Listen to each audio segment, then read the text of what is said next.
Hey, this is Atomic Shinobi, and today I'm going to narrate first part of what if Naruto and Ino created a Fox clan. If you enjoy this video, please like, share, and subscribe to this channel. Now wasting no time, let's start the story. Sakura Haruno saw her teammate Uzumaki Naruto while she was replenishing her supply of herbs for her special medication, which causes wounds to heal more quickly than usual. "Hey Naruto!" exclaimed Sakura. "Oh hey Sakura-chan!" Naruto calls back, turning to face Sakura in the direction he heard his name called. "What brings you out here?" Sakura asks Naruto as she approaches him and stands in front of him, examining his shopping bag. Seeing her eyes, Naruto tries to conceal the bag behind him. Naruto blushes and says, "It's nothing." More curious than ever, Sakura tries to peek inside, but Naruto pulls away. "Why? You can't look at it, Sakura-chan," he begs her. Sakura insisted, and why not? Naruto always complied when she glared at him, but to her surprise, he still wouldn't reveal what was inside the bag. Naruto turns on his heels and flees after saying, "I'm sorry, Sakura-chan. I can't show you what it is now, but maybe later." Sakura is perplexed by his behavior. Sakura shrugs and tells herself, that was strange, but then again, this is Naruto we're talking about. She continues to collect the remaining herbs she needs and makes her way home, stopping along the way to visit the Yamanaka flower shop because she hasn't spoken to Ino in a long time. Ino was startled when she opened the door, causing the bells that were hanging on it to ring. Sakura blinked. Did Ino's eyes momentarily turn into slits before swiftly reverting to their normal state, or was she just dreaming? With a bored tone, Ino said, "Oh, it's just your forehead. What brings you here?" In response, Sakura said, "I just came to check out what your store had today. It's not like I came to see a piggy like you." Sakura could tell that Ino was irritated by the nickname. Ino mockingly asked, "Is there anything in particular you're looking for, billboard brow?" Sakura smiles slyly and tells her, "It's okay. I can manage on my own. I know how busy you are at the moment." "You think you're pretty funny, don't you?" Ino asks, getting in Sakura's face as she gets up from her chair and moves around the counter to stand in front of her. Sakura met Ino's gaze and said, "Well, I do have a sense of humor, do you?"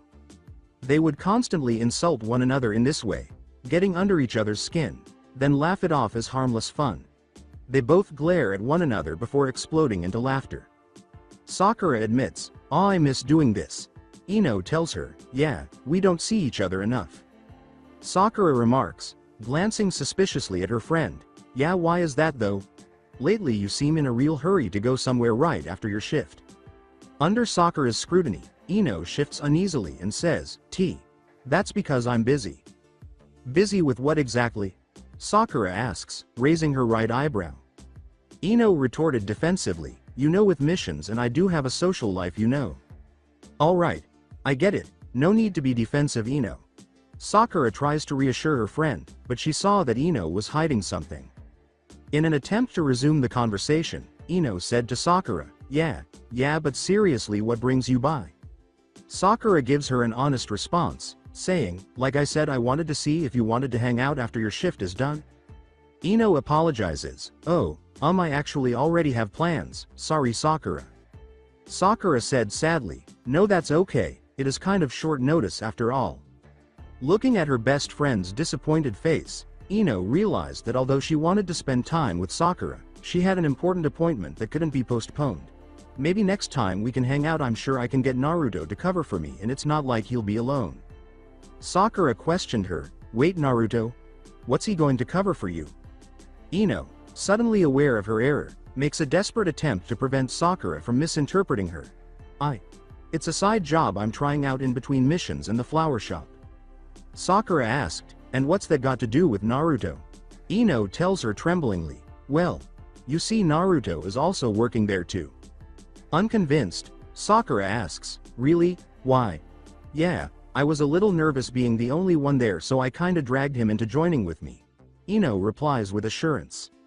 Sakura looks at her with suspicion and says, "That does sound like something you would do, and I can see Naruto going along with it." Ino sighs with relief as Sakura nods her head in agreement. Sakura tells her, "Perhaps what was in that bag has something to do with your job." "Bag? What bag?" was the question that caught Ino's attention. "I was restocking on herbs when I ran into Naruto. He had a bag with him and I was curious about it, so when I asked him about it he started acting very secretive about it. Sakura clarified for her. Well, you know Naruto. He's full of surprises, so whatever he's got in the bag must be something big, Ino said. Sakura says uneasily, yeah, and somehow I don't think that's a good thing. Sakura looks at a clock above the counter and notices that it is getting late, and they both laugh at the idea of the huge surprise Naruto has in store. She waves goodbye to Ino as she leaves the store and starts to go home, saying, I guess I'd better be going now, good luck with your other job, Ino. Ino sighed wearily as soon as Sakura was out of sight. She looks sadly in Sakura's direction and says, that was close, I almost gave away our secret. As Ino puts her arms around herself, the sun hits and creates a shadow behind her, but the shadow's silhouette doesn't match hers. Sorry, Sakura. I wish I could tell you, but, she rambles. Later that night, after finishing the preparation of the herbs she had purchased for her new medication, Sakura lay on top of her bed and chose to unwind while she waited for dinner. However, her thoughts were focused on her two friends. She wouldn't give it much thought normally, but their behavior has been stranger than usual. The thought came to Sakura aloud, just what was up with those two today? They were acting stranger than usual even for them. And what's inside that bag? It's driving me crazy. She exclaims as she quickly sits up on her bed and ruffles her hair in frustration. She then collapses back onto her bed and sighs in frustration. Maybe I'm just making a big deal out of nothing, she says, looking up at her ceiling. I haven't hung out with Ino in a while, and Naruto and I seem to be busy with our training to really hang out. Come to think of it, I don't remember Ino's breasts being that big before. She recalls that about 7 months prior, when she and Ino were training, Ino had a fantastic body, with C-cup breasts, a slim waist, nice, slender legs, and fair skin. Sakura was constantly envious of Ino's physique, and her sense of style only made matters worse. However, Ino's body now appears to have undergone a growth spurt. Her hips are wider, giving the impression that her waist is smaller, and she is taller than Lady Tsunade, making her appear like a drop-dead bombshell. Her breasts are now as large as Lady Tsunade's, if not larger, as they strained against the apron she was wearing. How did her body get like that, and in 7 months no less? Sakura is grumbling. Mebuki, Sakura's mother, shouts from the dining room, Sakura, dinner's ready. Sakura responds, all right, I'll be right there, and immediately gets out of bed to go downstairs, where she will question Ino further about her other job tomorrow. The few people who are out are heading home or to nearby bars, and the village streets are largely deserted. However, another entity is moving through the village, stealthily navigating around corners of the streets, leaping atop trees, and crossing rooftops to reach the village wall. As it approaches the wall, it notices a lookout at the top.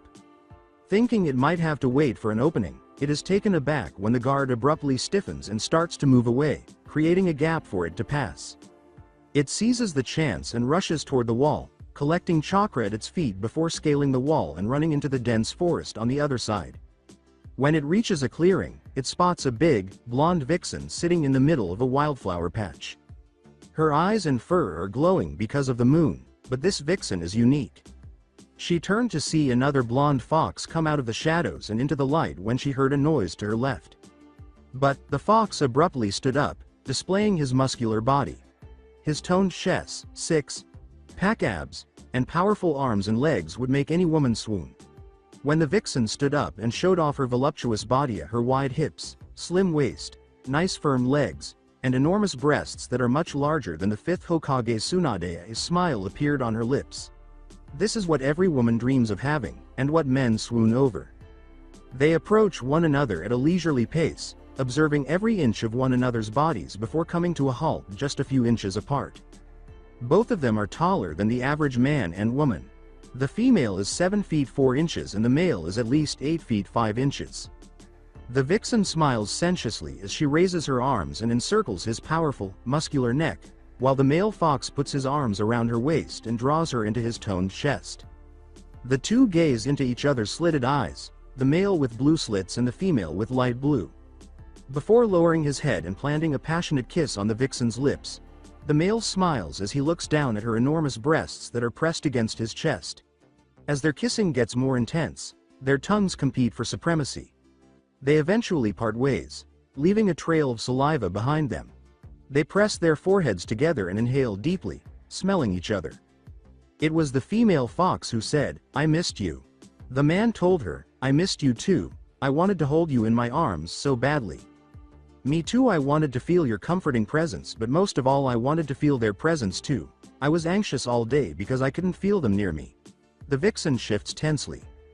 As they moved farther into the forest, the male fox said to her, "Then let's go, I wanted to see them together with you." They stopped in front of the side of a tall hill from which they were unable to see the top because of the dense tree branches. They went on all fours toward the wall, but instead of climbing the hill, they entered a secret cave through the rock wall. With their unique eyes, they were able to see as clearly as day even though they had ventured deep into the dark cave. Without pausing, they chose the left of the two tunnels that led to a den where 7 roughly 2-week-old kits were in between 2 other foxes, one sandy blonde and the other dark blue, who were resting on their sides. The 3 that are close to the blonde vixen are red-furred female kid and 2 male siblings, one of whom has the same color fur as his mother and the other of whom resembles the recently arrived blonde male fox, who is nursing on their mother's enormous breasts. In addition to being male and sharing their mother's fur color, the 2 kits next to the dark blue vixen are also sucking on her massive breasts, which are the largest of the 3.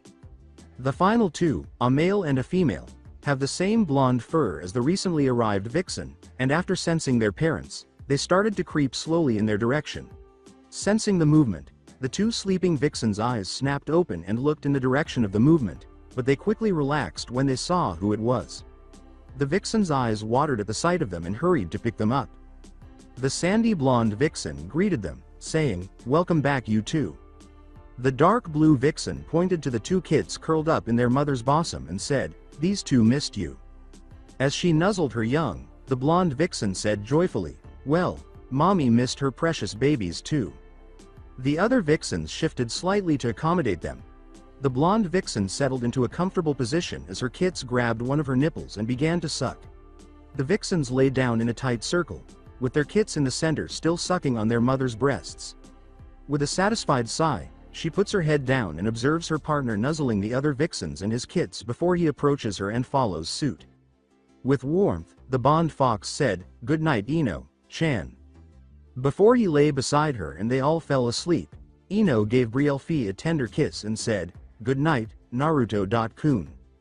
It turns out that Naruto Uzumaki and Ino Yamanaka are 2 of the foxes. They became foxes and even had children for no apparent reason. Although the identities of the other 2 foxes are unknown, the fact that their kits are as old as Ino's suggests that they all met around the same time. As they wait for the next day to come, they currently sleep peacefully together. The next morning, sunlight streaming through tiny holes in the ceiling lit up the den, waking the people inside. The first person to wake up is Ino, who opens her eyes to find a pair of eyes that resemble her own staring back at her. Ino says, "Well, good morning, sweetie." Her son beams brightly at her voice and strokes her face. "Well, you sure are affectionate today, aren't you?" Ino asks. As he observes his son nuzzling Ino, Naruto responds, "I think he really missed you, Ino-chan." He also sees his daughter helping herself to her morning meal while her brother welcomes their mother. For example, the sandy blonde vixen said, "I think he might be a mama's boy." "I would look at your own son before you start judging mine," Ino responded. With her daughter nursing on her left breast and one of her sons nursing on her right, the sandy blonde vixen turns to face her kits. She senses something climbing on her back and turns to see her son staring at her with the same teal-slitted eyes as her own. The sandy blonde vixen couldn't help but smile. He soon began to slide off her back, but his mother caught him by the extra skin on his neck with her mouth before he could fall off. His mother places him in front of her, licks his cheek, and then nuzzles him as he begins to laugh and smile. She starts tickling her son, causing him to burst into laughter, and she asks Ino, "He just wants to be affectionate with me, is that wrong?" As she turns back to her son, who is on his back and joyfully waving his arms and legs at her, Ino tells her, "He's definitely going to be a mama's boy." It hurts to leave her kits with a shadow clone of herself while she attends to her responsibilities in the Leaf Village and avoids raising suspicions about her secret life. Ino nuzzles his belly covered in platinum blonde fur and takes a deep breath. Even her ability to sense when her kits need her isn't really helping. In fact, It only makes her more worried that she can't help them when they need her. But since turning into a fox, her skills have significantly improved. She can now comfort her kits from a distance that would typically require the use of specialized equipment and communicate with them telepathically. One of their other abilities is the ability to teleport. For example, the fourth Hokage can mark a location, such as their den, and instantly appear there. They all have a telepathic link to each other, which allows them to communicate and see what the other person is doing. After being alone all his life, Naruto now has the family and love he has always desired because of his vixens. He looks at them with unadulterated joy. Is everything alright, Naruto-kun?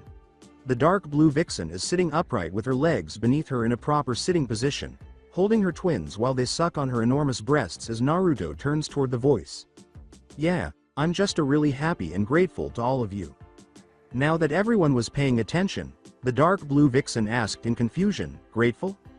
With tears in his eyes, Naruto said, I'm grateful to you all for giving me what I always dreamed of. He scratched the back of his head nervously at being the center of attention. The vixens gave him tender looks. They were aware of Naruto's circumstances and were embarrassed that they had done nothing to assist him. Together with the dark blue vixen, Ino and the sandy blonde vixen picked up their kits and approached Naruto. He put his arms around them as they cuddled up to him. According to Ino, who was licking her lips, hey, cheer up, Naruto-kun. You have 3 incredibly hot vixens all to yourself, so if you're really grateful then show us, don't just tell us. When they look down, they see their kits reaching for their father with worried expressions on their faces. They can all feel their kits moving. Ino chastises him, saying, see? You even have your children worried, Baka. Every kid snatches Naruto's fingers as he holds out his hand. They both smiled in response to his question, you don't want to see your old man sad, huh? But Naruto's ears perked up abruptly. With concern, the dark blue vixen asked, what's wrong, Naruto-kun? I'm getting a message from my clone that Sakura-chan is at my apartment, Naruto informed them. Ino questioned, forehead, what does she want? The sandy blonde vixen teased, are you going to use this opportunity to finally mark her? Naruto began to get up and told them, I'm not sure, but I'd better go in person to make sure she doesn't suspect anything. His kits began to fuss over their father leaving, but he reassured them, hey, now don't worry, I'll be back, but in the meantime daddy got you something. He reached for a bag that was resting on top of a rock and took out 7 stuffed foxes of different colors. The kits eagerly extended their arms as they gazed at them with awe and delight. When Naruto handed them the stuffed animals, they tried to put their arms around them right away, but the toys were too large, so they contentedly cuddled up to them. As they placed their children in a place where they could play appropriately with their gifts, the vixens were ecstatic about Naruto's gift to them. Ino grinned and remarked, so that's what you had in that bag, Sakura mentioned. Naruto laughed softly as he kissed each of his kits and then briefly kissed each of his vixens, saying, yeah, I wanted it to be a surprise. He left after saying, I'll be back as soon as I can. Together, the vixens warned him, be careful. Before leaving, Naruto gives his family a quick glance and a smile. Sakura patiently waited outside Naruto's apartment door. She had a hard time sleeping the night before because she was so preoccupied with what was in the bag that Naruto had refused to show her yesterday. When the door slowly opened and she saw Naruto wearing only his boxers and a white undershirt, she was tapping her foot impatiently. Rubbing the last of his sleep from his eyes, Naruto asks, Sakura-chan, what are you doing here this early? Sakura pushed past Naruto and entered his apartment without bothering to respond. She was pleasantly surprised to discover that his apartment was immaculate, despite her having prepared for the mess she had experienced the previous time. Sakura teased, wow, Naruto, you really cleaned up the place. Naruto told her that he had Ino to thank for keeping his apartment clean because she offered him a reward if he kept his room tidy. Yeah, well, I had to in case you showed up again. Since everything was so neatly put away, Sakura had no trouble quickly going over everything in his room in search of the bag she had seen yesterday. When she was unable to locate the bag, she let out a frustrated sigh. Can I help you with something, Sakura-chan? Naruto asks, crossing his arms and leaning against the wall. Sorry, Naruto, but I'm looking for. Sakura pauses as she examines Naruto closely. His muscular arms and chest are visible without his jacket. Her mouth began to water when she looked down and saw his muscular, athletic legs. When Naruto saw how she was staring, he grinned. He stretched his arms over his head and said, "Like what you see." I. Sakura watched Naruto flex his muscles, unable to speak. Naruto was relishing this. He had always hoped Sakura would take notice of him, and now that she was, he would encourage her to do so more frequently. He kept stretching before lowering himself to the floor to perform additional stretches when he had an epiphany. Naruto called out to Sakura, "Chan, hey Sakura, Chan?" Sakura studied. What? She asked. Naruto said, "Do you mind helping me stretch?" Sakura said, "S." Sure, she was secretly thrilled to be able to feel Naruto's muscles. He sat with his legs apart and asked, "Can you push my back forward?" Sakura put her hands on his back and said, "Okay." Her heart was racing. His muscles pressed hard against her tiny hand, and she could feel it. She began to feel hot and began massaging her thighs together as her hands moved over his back and felt more of his muscles. Naruto called out to her, Sakura, Chan," but she was preoccupied. In order to feel and see more of Naruto's body, Sakura felt compelled to tear off his clothing. Sakura, Chan. She desired to lick his toned chest and feel his powerful arms envelop and tenderly hold her, giving her a sense of security and affection. Sakura, Chan. She wanted him to join her and fill her with pleasure after kissing her body and making her sigh. Sakura, Chan. Huh? Naruto asks, "Can you ease up a little?" as Sakura notices that she is pressing him up against the wooden floor. Sakura quickly removes her hands from him and says, "Oh, sorry." Naruto tells her, "It's okay." He stands up and stretches his back. "So what brings you by?" She asked anxiously, I just wanted to see if you'd let me see what was in that bag now." "Couldn't this have waited until later? It's still kinda early," he argued. Sakura acknowledges that perhaps she should have waited until later and apologizes, saying, "Oh sorry, it's just that I really wanted to see what was inside." "Are you really that interested in seeing what I purchased?" With his arms crossed, Naruto asks. Sakura gives a shy nod, her head lowered because she is unable to look at Naruto. After letting out a sigh, Naruto continues, "Sorry Sakura, Chan, but I no longer have it." "What?" With a nervous scratch on the back of his head, he says, "Yeah, I kinda already gave it away." "So you've already brought it to work?" Sakura, feeling down, asks. "Work? What position?" Confused, he asks. "Remember the work you're doing with Ino?" Raised an eyebrow in question, "She told me about it yesterday." He acts as though he remembers. "Oh, that job. What sort of work is this? Do you mind?" she asks. What sort of work are you two doing?" I asked. Sakura asks once more. Naruto tries to think of something, but nothing comes to mind. "Oh well, you see." "All right." Sakura asks, growing irritated. "Ask Ino. Chan." Blurting out, Naruto said. "When I can ask you, why?" Sakura asked. "Because it was her idea and she made me promise not to tell anyone," Naruto stated to her. "Is it really that awful?" Sakura inquired. Naruto said, blushing, "Yeah." Sakura saw his blush and deduced that if Naruto and Ino are embarrassed to discuss their jobs, then something must be wrong. "Oh, okay, but what was in the bag anyway?" He said, "It was for Ino." "You gave her what?" she inquired. "It was something she ordered and she asked me to pick it up." Naruto told the truth.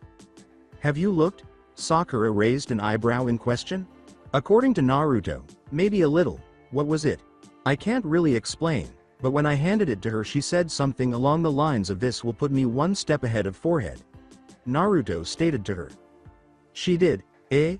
As luck would have it, they were both scheduled to train with the Hokage today. Sakura smirked, thinking she would truly enjoy this training session. "I was going to get Ino for that comment," she said angrily. Sakura said, "Okay, thanks Naruto, I'm sorry I woke you up so early." As he followed Sakura to his door, Naruto remarked, "It's okay, glad I could help." "Naruto, say?" As Naruto opened the door for her, Sakura inquired. "Yes." Sakura gives Naruto a quick glance before shaking her head and saying, "It's nothing, never mind." Naruto shrugs and says, "If you say so." Sakura waves goodbye to Naruto as she walks down the hallway of his apartment complex. I'll see you later, Naruto. Later, Sakura-chan. Naruto shuts the door and rests his back against it. That was close. He exhales. I better give Ino-chan a heads up. He ruffles his spiky hair. Later, as she is making her way to her daughter's room, Mrs. Yamanaka knocks on the door and says, Ino, it's time to get up. She waits for a response, but there isn't one. After some time. Ino. Then, Mrs. Yamanaka opens the door to her daughter's room. Ino, did you hear me? I said.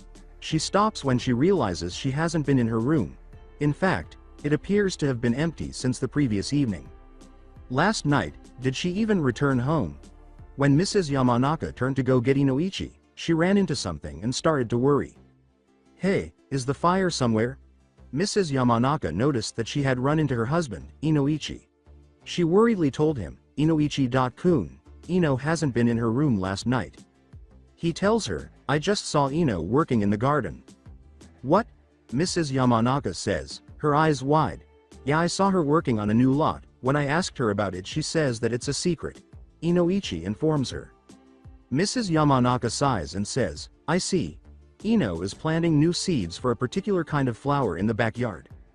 After the seeds are planted, she covers the patch of dirt with her palms and begins to pump chakra into it. Her eyes briefly light up, but then they stop and she lets out a sigh. Why are you being so nosy, forehead? Damn it.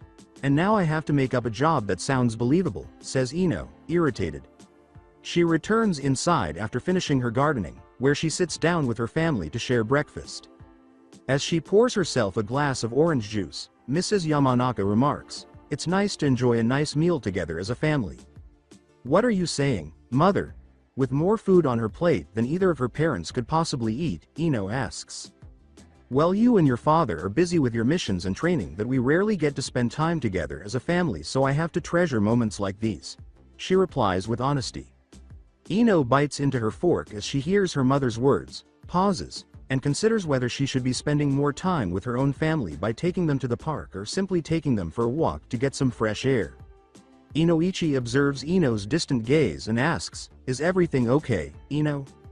When Ino awakens from her reverie, she notices that both of her parents are staring at her anxiously. Oh, yeah, everything is fine, Mom, you know what, I agree with you. Perhaps we could plan a family excursion, she suggested. Inoichi liked the idea of a family outing and said, you know that's not a bad idea. Mrs. Yamanaka added, I agree, I could make us some food and we'll have a picnic. Great, then we should pick a date so we can tell everyone ahead of time that we'll be busy, Ino suggested. Inoichi exclaimed joyfully, great, this is going to be fantastic.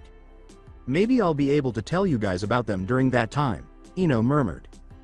Dear, did you say anything? A what? Mrs. Yamanaka inquired. I was just saying that this is going to be one family outing we won't forget, she replied, in more ways than one, she reflected.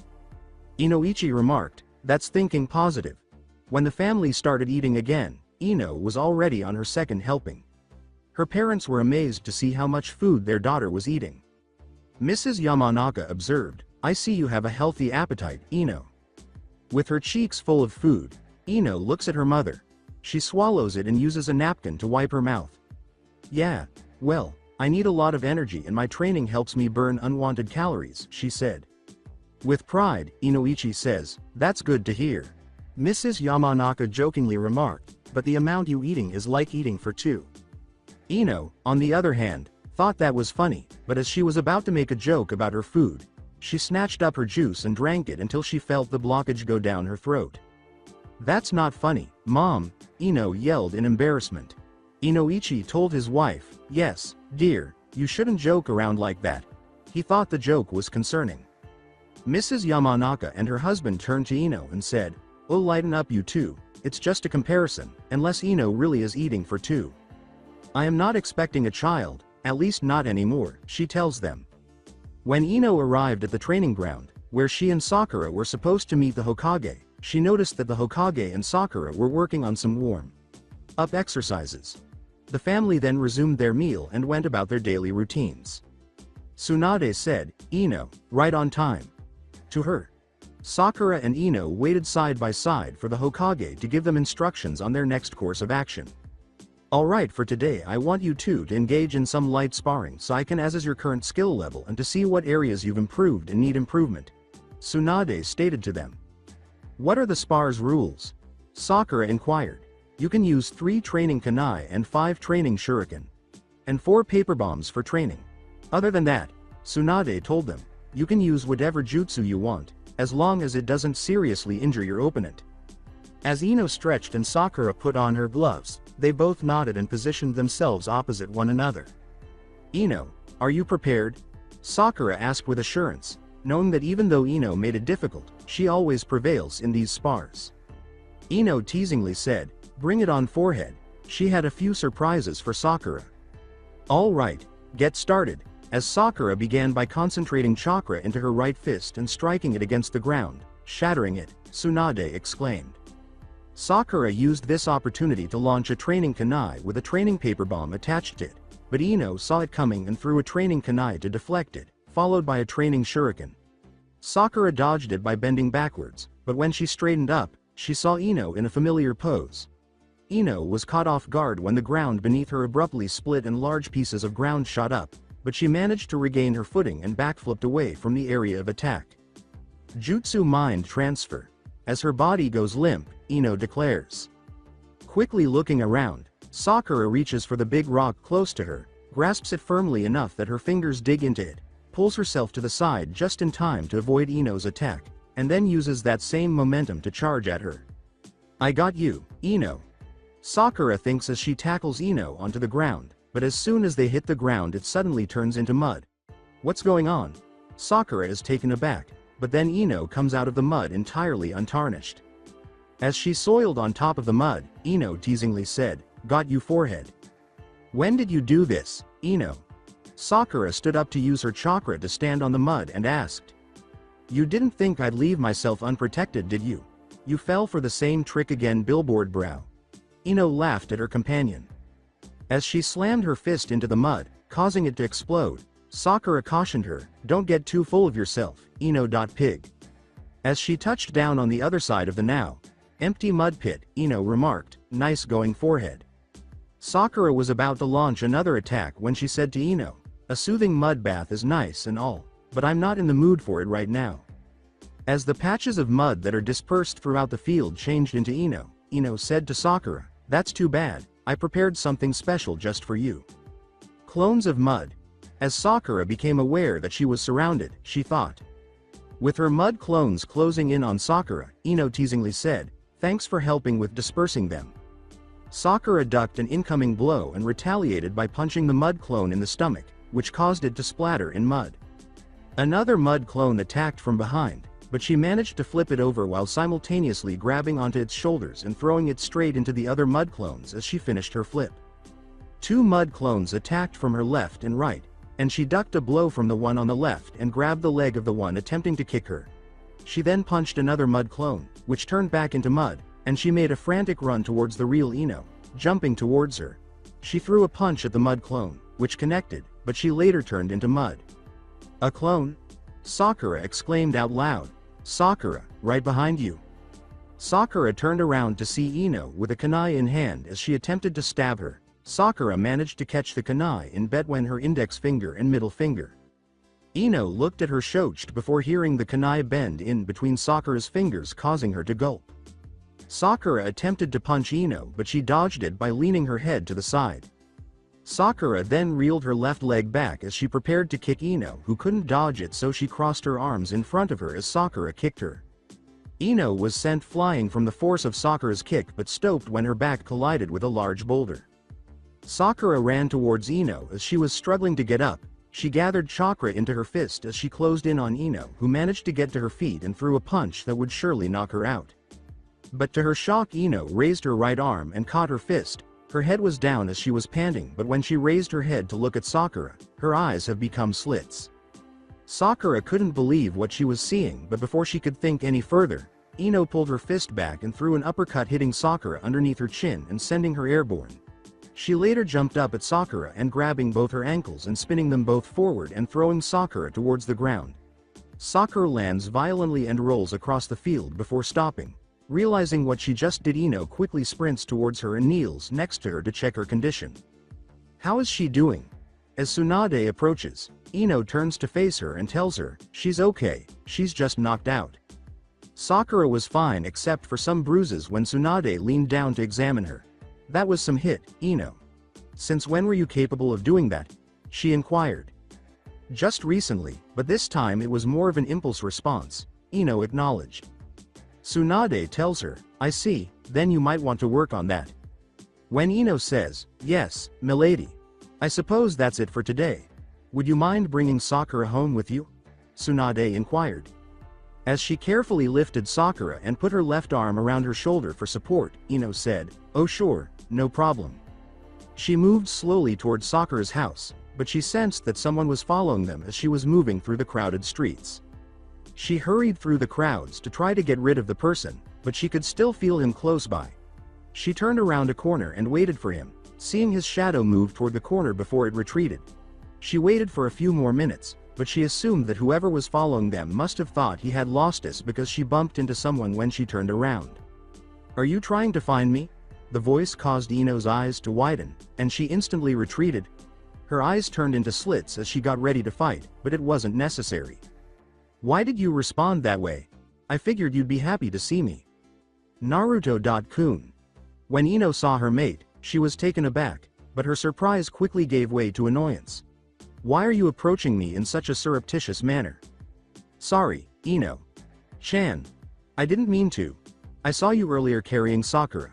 Chan and thought you might want some help, Naruto said, a little surprised by her outburst. However, you two accelerated your pace as I got closer, Naruto clarified. When Ino learns that he wants to assist her, her eyes soften, and she feels bad for yelling at him, saying, I'm sorry, Naruto.kun. I didn't know you wanted to help. When Naruto noticed Ino's quilty expression, he approached her and gave her a gentle pat on the left side of her face. Hey, don't make that face, he said, complimenting her. Just a smile should be on that lovely face of yours. Naruto complimented Ino, who flushed. Baka, did you ever have this much talent for sweet talk? I'd like to think I was always a sweet talker. Naruto smiles. But none of the girls in our class would even look at me. Feeling guilty about how she treated Naruto during their time at the academy, Ino looks down. Naruto sees her distant expression and shifts her face so she is staring at him once more. What did I say about pulling that face? Hey, Naruto informed her. Why? Naruto inquired. Why did you pick me, even after everything I endured with you during our time in the academy? On the verge of tears, Ino asked. Do you truly want to know why I chose you? Naruto cupped the opposite side of Ino's face with his free hand. Did he ask? After Ino nodded and gazed at him through streaked eyes, Naruto gave her left cheek a gentle pat before responding, because you showed me that you were capable of changing? With a series of bewildered blinks, Ino said, I don't understand. Before responding, Naruto laughed and said, do you recall the time you wanted to buy me ramen? He inquired. How can I forget, you were so happy you practically dragged me all the way there, Ino laughed. Naruto smiled back, which I'm very thankful for. Thank God you decided to pay for everything. I don't understand how you can eat so much and still stay so thin. Ino was speechless. He was honest when he said, well, I train a lot so that helps me stay thin. Ino concurred with Naruto, recalling how shocked she was to weigh herself in the restroom following each training session and find that she was losing the excess weight she had put on during her pregnancy. That's certainly true. I managed to lose all the baby weight I gained through training. Naruto remarked suggestively, see, and it helps keep me in tip-top physical shape and maintain the body you love so much. He said, okay, enough with changing the subject, you were telling me how I proved to you that I can change. Ino blushed at his comment, as she always enjoyed stroking Naruto's powerful, muscular chest as much as Naruto and her fellow vixens did. Oh yeah, I was really thankful for you taking me out to ramen, so I wanted to pay you back, and then I remembered that fancy restaurant I heard you talking to Sakura-chan about. Naruto went on. Yeah, it's really popular with couples and really expensive. How I dreamed to go there with the guy the first like. Ino sighed. Naruto recalled Ino's shocked expression when he offered to take her there and remarked, that explains the look on your face when I offered to take you there. Of course I'd be surprised. Never in my wildest dreams would I expect to go to one of the fanciest, most romantic places to eat in the village with you. Ino continued to refuse to believe it. What is the intended meaning of that? I don't like that Ino never saw herself settling with someone like him, Naruto inquired. Oh, don't act like that, Naruto-kun. Didn't I say yes? Ino informed him. Remembering how Ino practically tackled him and gave him the tightest hug he had ever experienced, Naruto agreed, saying, all too well. I really like the dress you wore. Recalling Naruto's appearance in a purple sleeveless dress that ended at her thighs and accentuated her body's curves, Ino grinned at the compliment and remarked, you didn't look too bad yourself. She was referring to Naruto in his white dress shirt with the first 2 buttons undone and navy blue pants. I didn't know you had anything like that in your wardrobe. I got it during my training with Pervy Sage. He told me I would need this when I asked out a pretty girl. Naruto clarified. Ino told him, wow, for once that pervert was onto something. Naruto looked sad as he admitted, I'm just glad the restaurant didn't kick us out because you were with me. Ino stood up for Naruto, saying, hey, if they kick us out because of that, then that place wasn't all that special after all. But you were actually the perfect gentleman.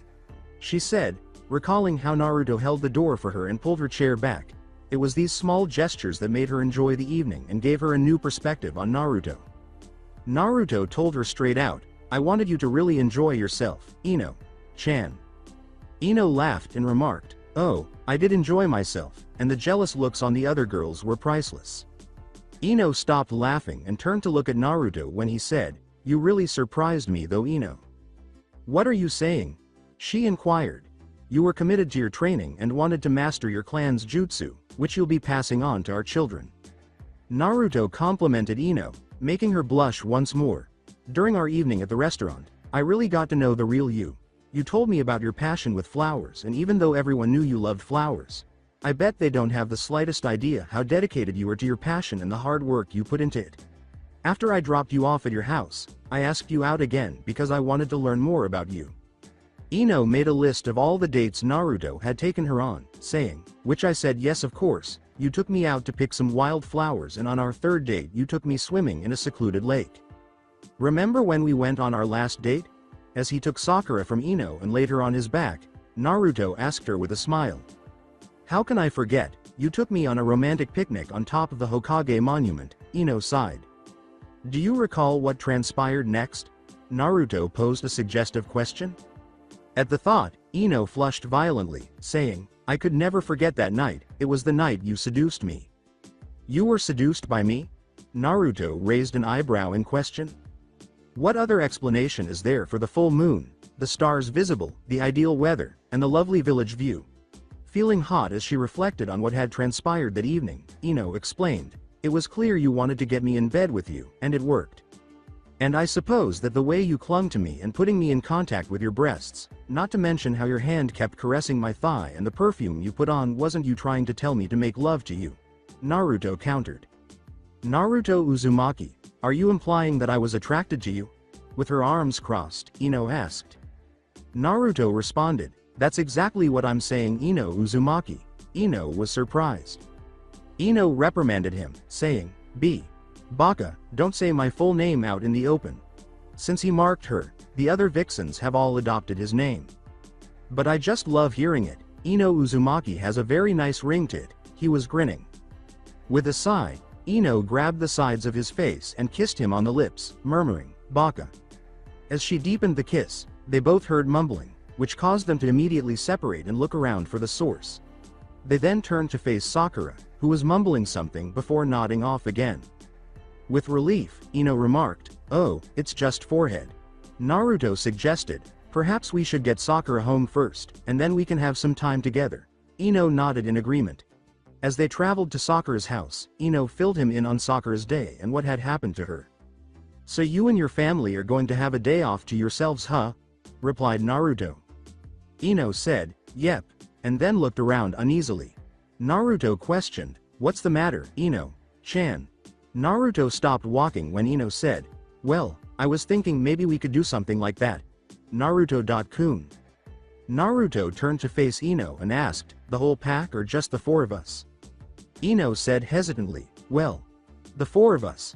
Naruto gave a broad grin. Sure, that sounds like a great idea, but we have to let the others know, and maybe we can organize some family time with them too separately than all of us together, he suggested. As she put her arms around Naruto's left arm, Ino remarked, sure, but for now let's focus on us. The three proceeded to Sakura's home, where they were met by Sakura's mother, Mebuki. After telling her what had transpired, she allowed them inside, and Ino led them to Sakura's room. While Ino inspects her room and finds the medication Sakura prepared the previous evening ready to use, Naruto gently places Sakura on her bed. As she read the recipe sheet, Ino remarked, wow, forehead has been busy. As she placed one of the medications in her weapons pouch, she remarked, not bad forehead, this can really come in handy. Naruto stood beside Ino and asked anxiously, are you sure you should be taking that? When Ino noticed Naruto's anxious expression, she clarified, Sakura won't miss one. Ino picks up a pen and paper nearby and says, if it makes you feel better, I'll leave a note. As Ino writes the note and places it next to the remaining medication, Naruto smiles. Suddenly, she feels Naruto's arms encircle her waist and draw her closer to his muscular chest. After that, he kisses her neck, causing Ino to groan. As Naruto continued kissing her neck, Ino groaned, Naruto-kun, what are you doing? He merely replies, I'm kissing you. She shudders with pleasure as he kisses a spot between her neck and shoulder. When Ino's legs began to shake, she said, stop. Naruto whispers sensuously in her ear, but you always like it when I kiss you where I marked you. When her body begins to heat up, Ino's fox ears appear on top of her head, and Naruto begins to nibble on them, pushing her over the edge. Ino turns around, grabs his arm, and pulls him out of Sakura's room, past a perplexed Mebuki, and out of the house. She leaps into the air while still clinging to Naruto, and they both vanish. They reappear in a remote wilderness area, and Ino releases Naruto's arm. Ino. Chan, what the? Naruto didn't finish, staring into Ino's slitted, lust-filled eyes before she threw him to the ground, and soon clothes were flying all over the place. Back in the Haruno residence, Sakura's eyes flutter open as she starts to awaken as the sun sets and the leaf village is lit up by lights. However, she quickly runs away as she experiences excruciating facial pain. What hit me? Without addressing anyone specifically, Sakura groans as she recalls the earlier spar. I can't believe Ino beat me. Where did she get that kind of strength? Sakura asked herself as she begins to heal her face, and then her mind went back to the last thing she remembered. Ino's eyes change. How did I get back in my room? Sakura asks, realizing she is in her room. Dear forehead, Naruto and I brought you home, so be grateful, she says, noticing a piece of paper on her desk and getting out of bed to retrieve the note. I completely defeated you today, and I also knocked you out, haha. Love, Ino. P.S. I took one of your new medications. You never know when I'll need it. Damn Ino.pig, she read to herself. Sakura leaves her room and makes her way to the front door, but nobody ignores her. Where are you going, Sakura? Her mom asks. Before leaving, she said, I'm going out for a bit, I'll be back soon. Naruto was nowhere to be seen when Sakura arrived in Ichiraku, the only location outside of his apartment where she would find him. Tucci, the store owner, said, Hey Sakura. Knowing why she was there, he informed her, if you're looking for Naruto, he's not here yet. She went somewhere else and said, oh, okay, thanks, perhaps he's at his apartment. She came to that conclusion as she was heading there, but she noticed two people strolling close to one another. Man, you were wild, Ino. Chan. With a contented smile on her face, Ino put her arms around Naruto's right arm and said, hey, you started it. With his head held high in triumph, Naruto remarked, and I finished it. He winces every time he takes a step. With her eyes flashing into slits and then returning to normal, Ino tells him lustfully, you certainly did. Would you like to go get some ramen, Ino? Naruto inquired. Alright, but afterwards I want you to, Ino? Naruto? When Naruto and Ino hear their names called, they snooze and slowly turn to face a startled Sakura. What are the two of you doing? Sakura asks, observing their close proximity. Naruto and Ino thought of a single word while Sakura waited for an explanation. Dude. Sakura, who had a look of utter shock on her face, caught Naruto and Ino thinking together. Why, Naruto, is Ino encircling you with her arms? Sakura inquired. observing how Ino's arms were wrapped around Naruto's left arm. While Ino and Naruto were brainstorming a reason to tell Sakura, Ino's gaze wandered and came to rest at a magazine rack. On the cover of one of the magazines, a couple is seen going on a date in front of a fancy restaurant. Ino thought of a way to accomplish both goals at once, and she sent Naruto a mental message outlining her plan. As Sakura rolled her eyes, Ino replied, "Because it's part of our job, duh." "What?"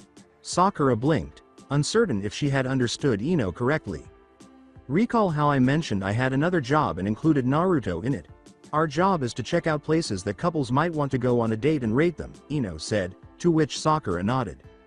Sakura looked at them for a moment before answering, "But why Naruto?" "Why not?"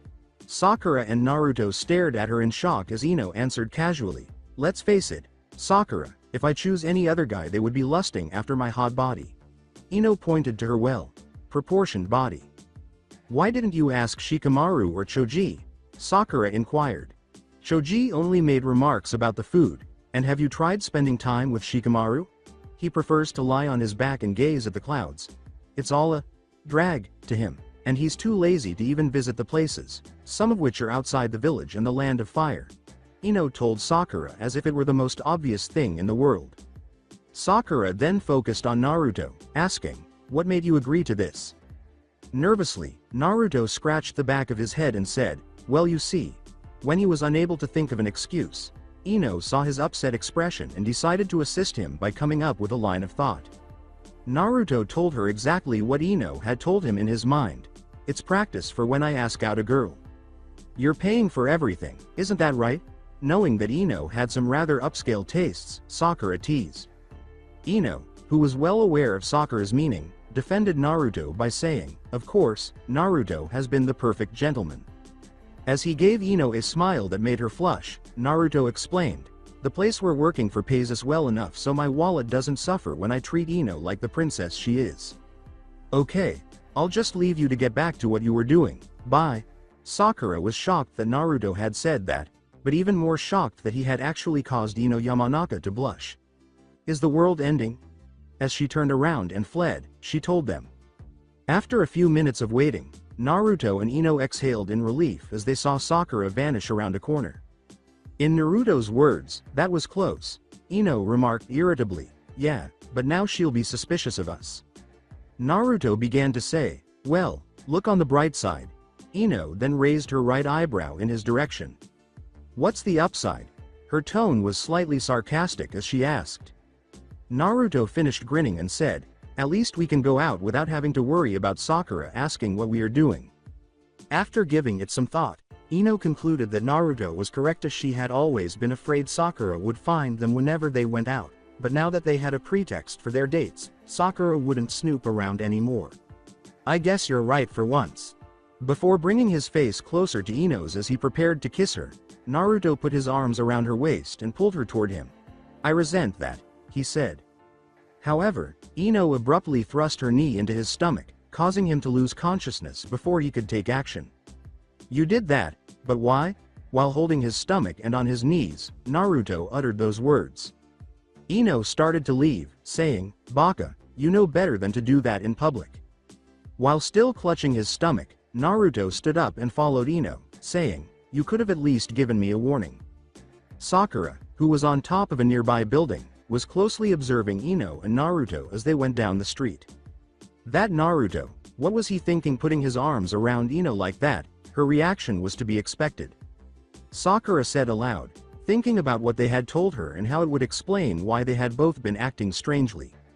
Ino probably didn't want anyone to think that she was dating Naruto, so she shook her head and smiled. "I feel kinda bad that Ino got stuck with Naruto." She started to laugh as she considered several situations in which Ino and Naruto would be awkwardly feigning to be a couple, such as dancing at a club, a fancy dinner, or a romantic evening.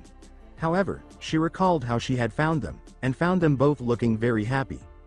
A grin appeared on Sakura's lips as she watched Naruto and Ino enter Ichiraku. If Naruto and Ino start dating, then that means one less competition for Sasuke-kun, and Naruto would finally stop bothering me with all those date offers, she said cheerfully, but the smile quickly disappeared as she pictured Naruto and Ino grinning broadly as they strolled down the streets holding hands. It's as if they were a real couple. As she headed back home, Sakura told herself, what am I thinking? It's for the best that those two get together. However, she was beginning to have second thoughts about what she had said. The following morning, Team 7 was waiting to be assigned their mission in the Hokage's office when Tsunade was reviewing mission reports when an assistant hurried in and gave Shizune a note, which caused her eyes to widen. Shizune then gave the note to Tsunade, who glanced at Team 7 after reading it. I'm assigning Team 7 to investigate and I'm also assigning Team 10 to serve as your backup, Tsunade said, causing everyone's eyes to widen. It appears that Sasuke has been sighted within the Land of Fire. Are you aware of Sasuke's activities in the Land of Fire? Naruto inquires. I'm not sure what he's doing here, but it can't be anything positive. Get started if there is nothing else to do. They all nodded in response to Tsunade's command. Everyone has assembled at the village gate and is making sure they have everything they need. All right, are you all prepared? Everyone nodded when Kakashi asked. Asuma informed everyone. Sasuke has been sighted near the fire temple, so he might be headed there. Kakashi concluded, so we'll head there to see if we can cut him off. After that, they left. In an attempt to reach the fire temple as soon as possible, they leapt from tree branch to tree branch at full speed. Sakura's thoughts were racing, and, on top of the fact that she had not slept the night before because she had dreamed about Naruto and Ino leaving her behind, the prospect of running into Sasuke again was too much to handle. What would she say to him, and how would she persuade him to come back to the village? She was so engrossed in her thoughts that she failed to notice the branch that was rapidly approaching her, but before she did, someone pushed her head down to avoid being struck in the face, and the person jumped over the branch using her head as leverage. Observe your surroundings, billboard brow. Sakura noticed an agitated Ino next to her. Ino? Anyway, what's going through your vacant mind? Ino inquired. Sakura said gravely, I was thinking about Sasuke-kun. How about him? Sakura was taken aback by Ino's direct question. Sakura said to her best friend, I was just thinking how I'm going to talk to Sasuke-kun. Sakura became uneasy when Ino fixed her intense gaze on her. Are you going to persuade him to return to the village? Sakura said, yes. What if he decides not to return? Did Ino ask? Listen Sakura, if you can't even think that far ahead then you're not ready to face Sasuke. Ino told her honestly as Sakura's eyes widened, indicating that she hadn't thought that far ahead. Just because I hadn't thought that far ahead doesn't mean I'm not ready to face Sasuke-kun. I'm more qualified than you to face him, Sakura said, shocked to hear Ino of all people say this to her. The shock eventually subsided and was replaced by rage. You would only be getting in everyone's way if you had no one to support you. Everyone stopped and turned around to see what had happened when Ino suddenly cut Sakura off by slapping her hard, leaving a red mark on her left cheek. Naruto looked at Ino with concern, and Ino looked back at him, giving him a look that told him she needed some privacy. Naruto nodded and signaled for everyone to continue, saying that Sakura and Ino would catch up. Kakashi glanced at the two girls for a moment before moving on. Do you want to know why I slapped you? Ino glared at Sakura, who was averting her gaze. Did Ino ask? Did I say you would obstruct everyone's path? Sakura answered without turning to face Ino. Sakura turned to face Ino as she said, it was because you thought you were qualified to fight Sasuke. Naruto-kun is the only person who is actually qualified to take on Sasuke. Not even realizing that she had added kun to Naruto's name in front of Sakura, she said to her. Sakura whispered, I know. Sakura's eyes widened as Ino said, and yet you're not even doing anything to help him. What are you talking about? I've been working hard to support Naruto. I've trained both mentally and physically day and night so that I can be on an equal footing with him. Sakura explained resolutely, I'm prepared to reunite Sasuke-kun.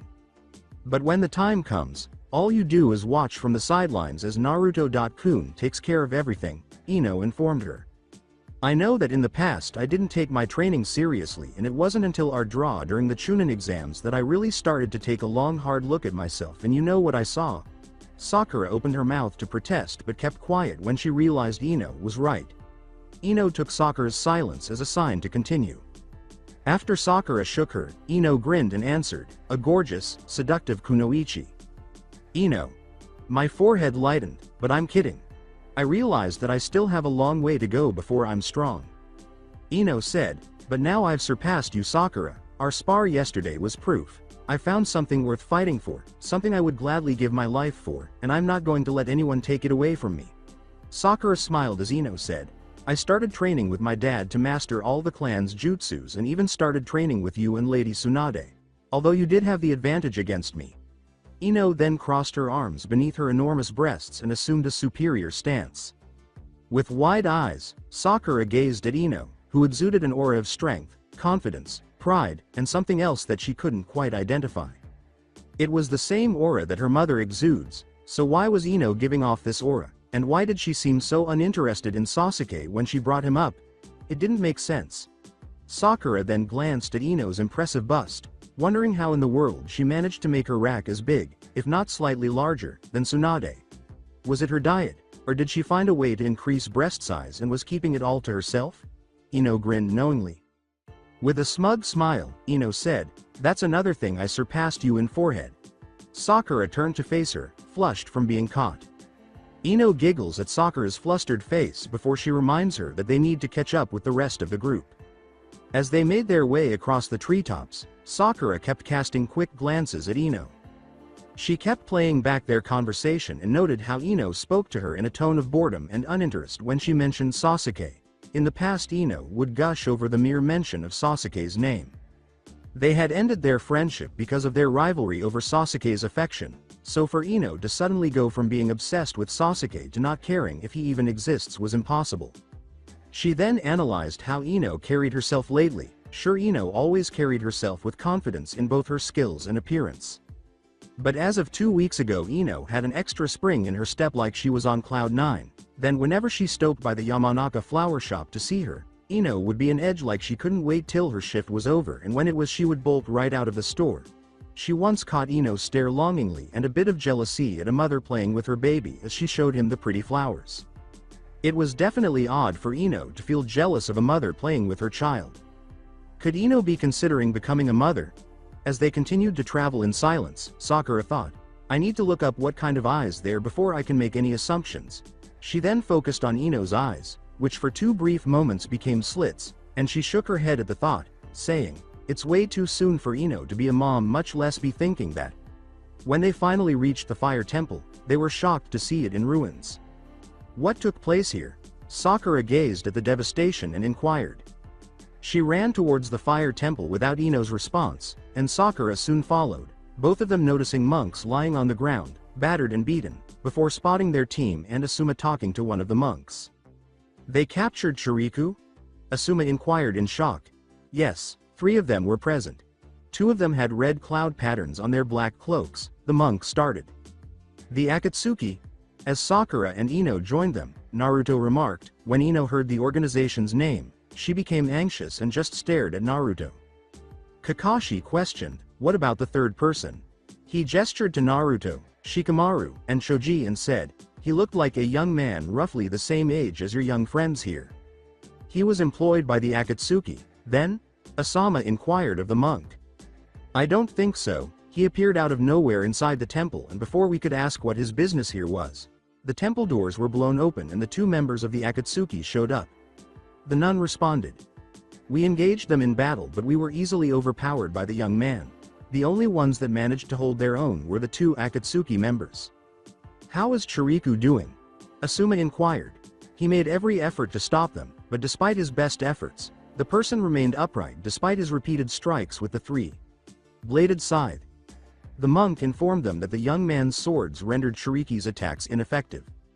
"He wields swords?" Shikamaru inquired. "Yes, both of them.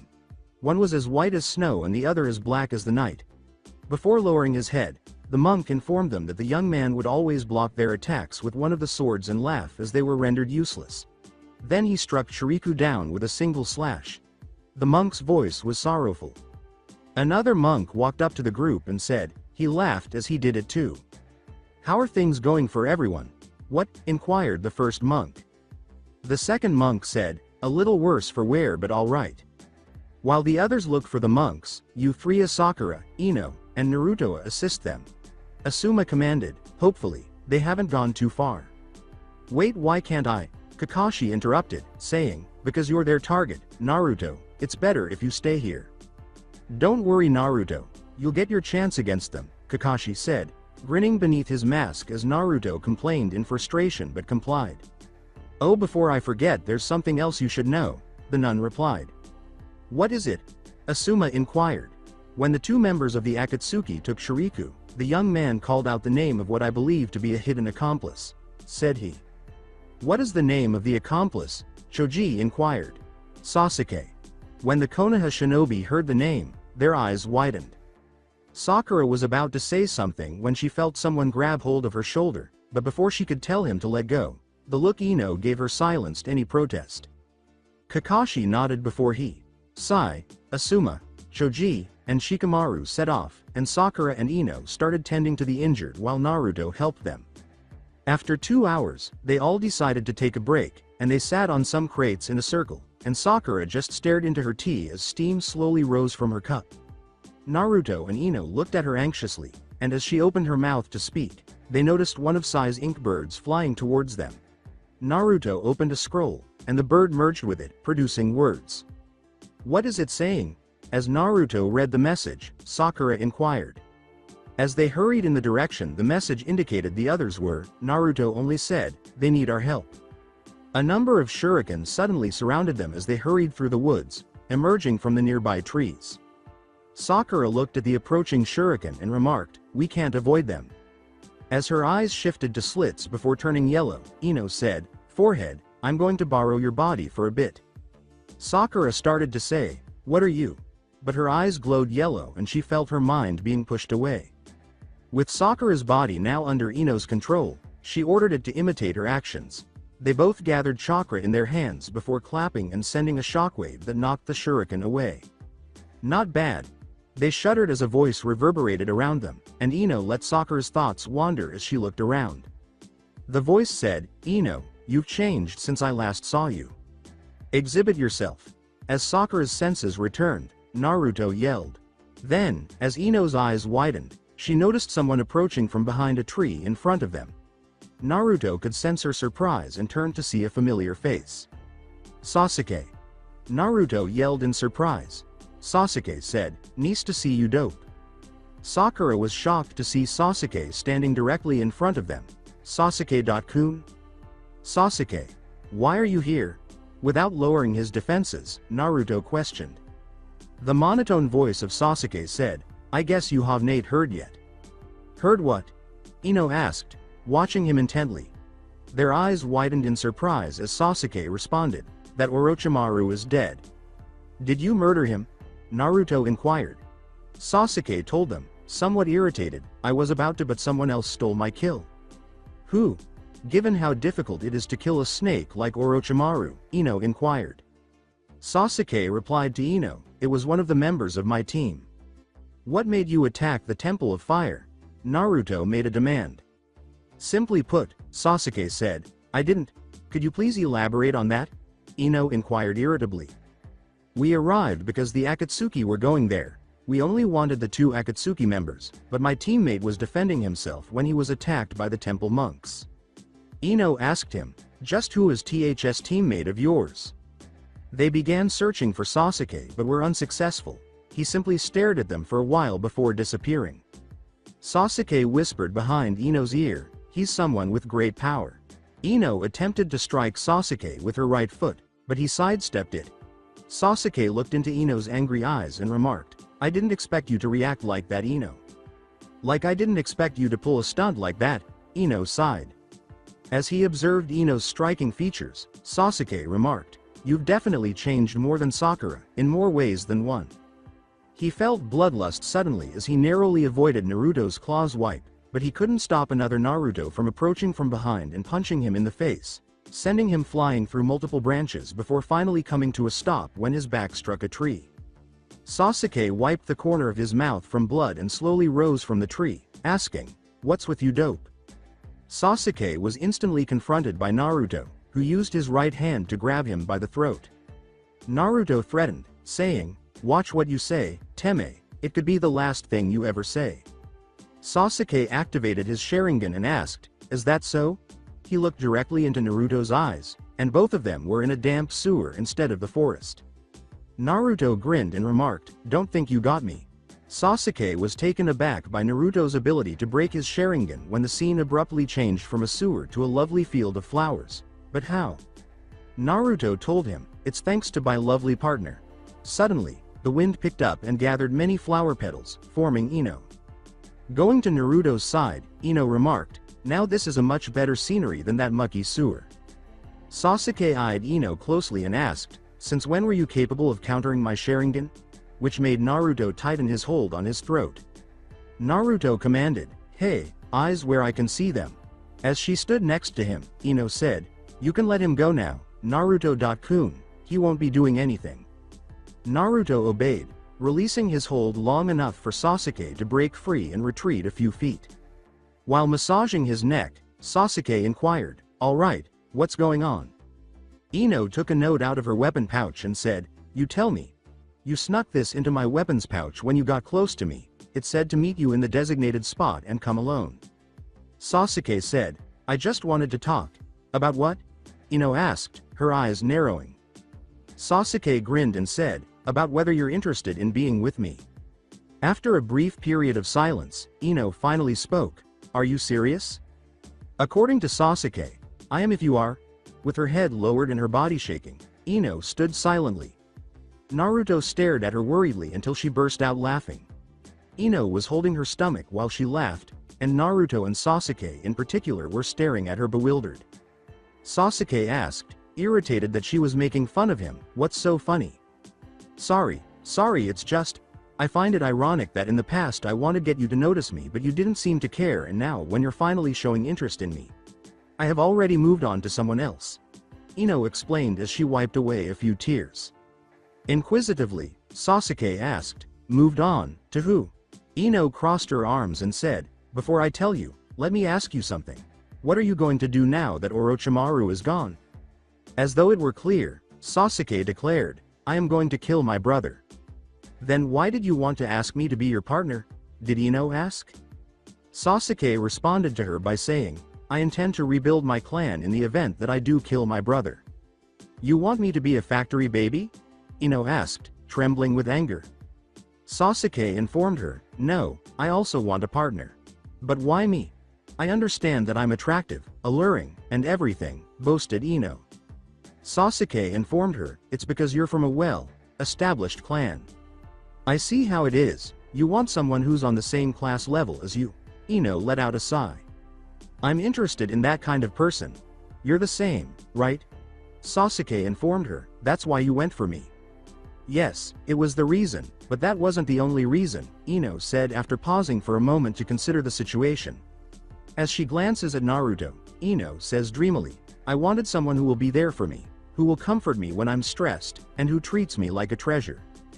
"Well, I responded to your query. Now, respond to mine.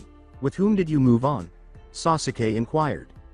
As she put her arms around Naruto's left arm, Ino grinned and said, "Of course it's Naruto-kun." Rolling his eyes, Sasuke remarked, "I figured. He did act really possessive of you. Would you think that I would allow a man to ogle Ino-chan directly in front of me? Forget Ida, she belongs to me." By putting his arms around Ino's waist, Naruto proclaimed, drawing her nearer and pressing her enormous breasts against his powerful chest. Sasuke said, a little irritated by their proximity, Yeah. "Ah, Teme. What's wrong? Do you feel envious of us?" Naruto scoffed. "Stop it, dude." Sasuke spat. Naruto laughed and said, "I'm not hearing a no." "Knock it off, Naruto-kun." Ino touched his stomach with her elbow. "How did the two of you get together?" Sasuke inquired inquisitively. "The same way dating is how all couples end up together," Ino said plainly. Using air quotes, Sasuke remarked, "With you two, I find it hard to believe that it was just simply dating." Ino nervously scratched the back of her head and said, "I won't deny that there were other circumstances that helped as well." Sasuke looked around and said, "I'm sure there is." "Hi, Sasuke?" Naruto called out to his best friend. "What?" Sasuke remarked while glancing at Naruto. "Did you give Sakura-chan one of those notes as well?" Feeling a knot in his throat, Naruto asked. Although a part of her knew the answer and feared Naruto's reaction, Ino looked at Naruto and understood why he had asked that question. She then turned to Sasuke to see what he would say. Sasuke gave Naruto a quick glance before responding, asking, "Why would I?" When Sasuke gave the response, Ino winced. She looked back at Naruto, who was, predictably, shocked and had anger growing in his cerulean eyes. "What were you saying?" With his fist clenched in rage, Naruto asked. "Why would I send Sakura a note requesting a private meeting?" Sasuke's response infuriated Naruto even more. She's not from an established clan, and for someone who was trained by one of the legendary Sannin, Sakura is weak. Naruto began to relax a bit after Ino put her right hand on his left cheek and made calming movements, but he was still angry about what Sasuke had said about Sakura. "Sakura has never been useful during our genin days, which is why I claimed that Ino has changed," Sasuke said, crossing his arms. "She's actually gotten stronger where Sakura hasn't." When Sasuke insulted Sakura, Naruto gritted his teeth, and Ino glared at him, wondering what she had ever seen in someone like him. As he closed his eyes, Sasuke remarked, "I think we've spent enough time in here." As their surroundings started to dim, Ino muttered, "Yes, you've said quite enough." Both of their eyes, along with Ino's, were glowing yellow as Sakura watched Naruto hold onto Sasuke's throat.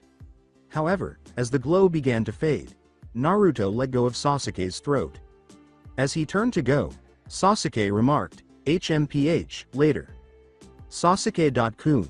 "Wait," Sakura yelled, causing Sasuke to pause and turn to look at her. "Sakura, what is it?" Sasuke gazed at her icily as he asked. "Return to the village with us," Sakura begged. As he vanished in a cloud of smoke, Sasuke said to her, "You're so annoying. You have better things than me to worry about, like your friends that sent you a message for help." After noticing the anguished expression on Sakura's face, Naruto approached her and put his hand on her right shoulder, lying and saying, "It's okay, Sakura. Chan, he'll come around soon." With tears in her eyes, Sakura turned to face him.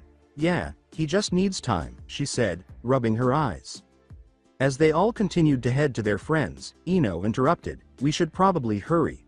Sakura and Naruto nodded, but ominous clouds began to form overhead. They heard the sounds of a battle just ahead of them, so they sped up. When they finally reached a clearing, they saw that the area was in ruins, with parts of the ground scorched and covered in holes. They soon spotted their friends, who appeared to be battered, but their eyes widened in horror at what they saw. Asuma on his knees with a deep gash across his chest from his left shoulder, wearing a black zip-up hoodie over a dark blue shirt with an image of an eagle on the front. He is wearing blue jeans and black sneakers, and he is holding a black sword in his right hand in a downward position. He is grinning as lightning flashes behind him, and he starts to laugh as Asuma's body falls forward. Ino watches this in slow motion as Asuma's body hits the ground. "Sensei Asuma. An additional one?" As he got ready to cut Ino with his black sword, the young man made no specific inquiries. When Ino noticed that he was about to cut her in two, she chose to accelerate rather than stop. The young man raised an eyebrow, assuming she was merely requesting her death, but when he struck with his blade, all he struck was air. "What the?" he said, startled, as Ino vanished in a flash of yellow. "Behind you."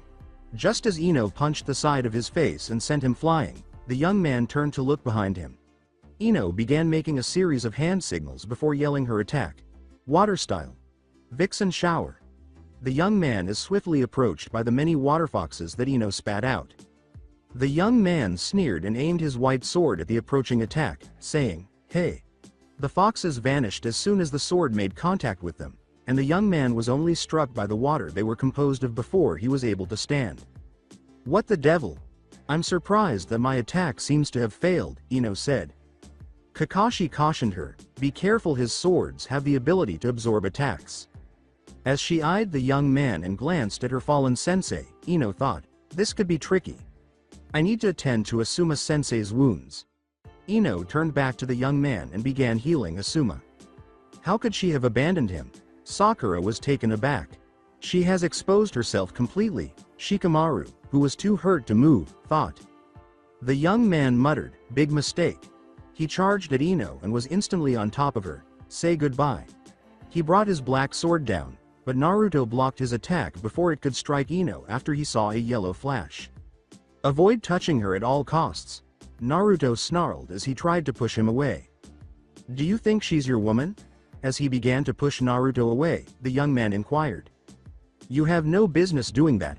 As he was being pushed back, Naruto yelled, What's wrong?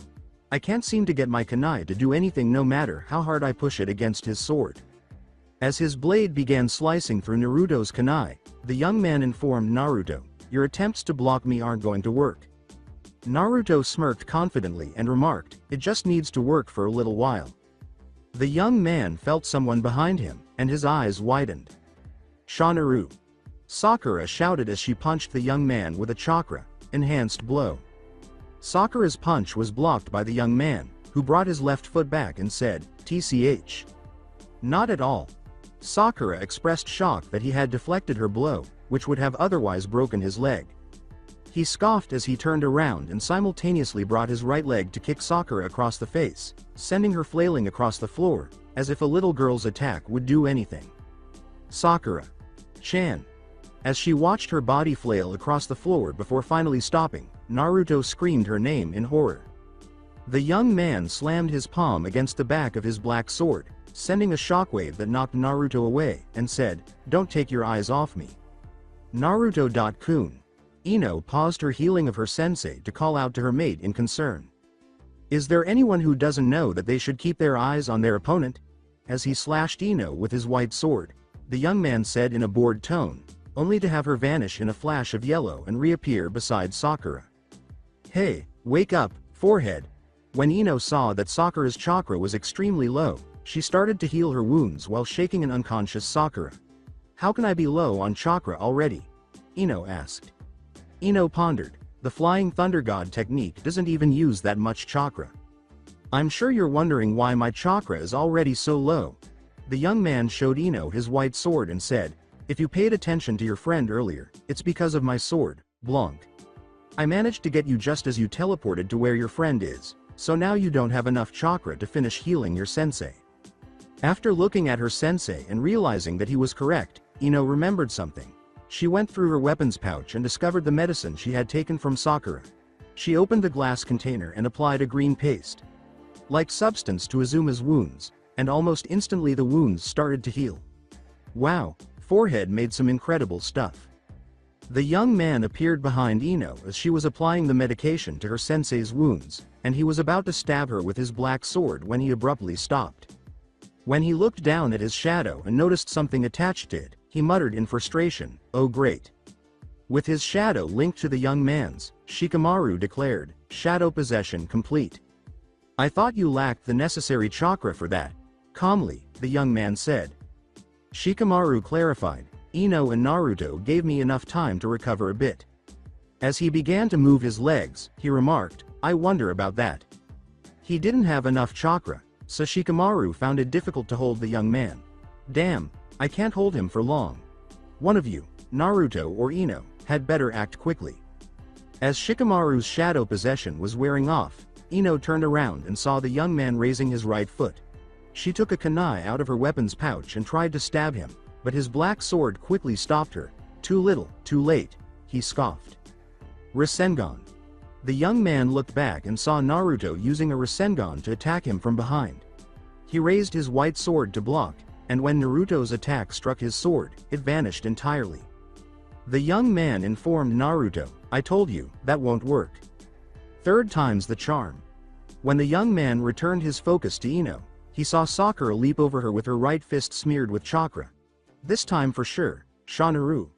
When she threw her fist at the young man, Sakura said, but he did something totally different. He leaned forward to meet her fist. Are you insane? Sakura questioned incredulously as her fist struck the young man's head, causing the ground beneath his feet to tremble from the force of the blow. As he kept watching the fight and using his Sharingan to look for any weak spots, Kakashi thought, something's off, the force of Sakura's attack should have shattered the ground. Hey, is that it? The young man looked up at Sakura and asked, smiling. Sakura said, not believing that he had used a headbutt to counter her chakra.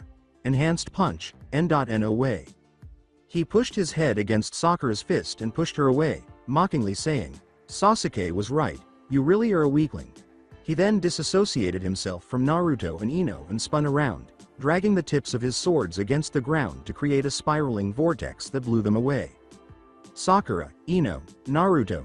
As they rolled across the field, Choji yelled their names. How powerful is he? As he engaged his Mangekyo Sharingan, Kakashi pondered. Well? The young man glanced at his right arm and saw a black vortex attempting to suck it in, along with his black sword. He slashed it with his white sword and the vortex vanished without appearing to be bothered. He's capable of stopping that? Kakashi gripped his left eye and said out loud. Well, I suppose that's all you have. After asking Kakashi, he turned to face the other people and said, Meh, it's about what I'd expected, but the blondies probably still have a couple more tricks up their sleeve. He pointed his swords at Naruto and Ino as they stood up, and at Sakura, who was having trouble standing, he said, but she's done. His white sword started to glow, and he swung it, sending a crescent energy wave in Sakura's direction. Sakura. Chan. Naruto shouted, attempting to alert her. No, Sakura saw the attack as she looked up, but she was interrupted by a large explosion. Sakura. Kakashi cried out, terrified. Sakura was unharmed, but she looked shaken, and her eyes were wide as she stared at the remaining smoke as it finally started to clear. Ino just stood there stunned, trying to process what had happened when the smoke started to clear and revealed the outcome of the attack. Hey! The young man grinned as everyone's eyes widened upon witnessing Naruto shield Sakura with his own body while his arms were out. Naruto? Sakura looked at his back and shakily said his name. Are you alright, Sakura? Chan? Naruto asked as he turned to face her again. Why? Yeah, was her answer.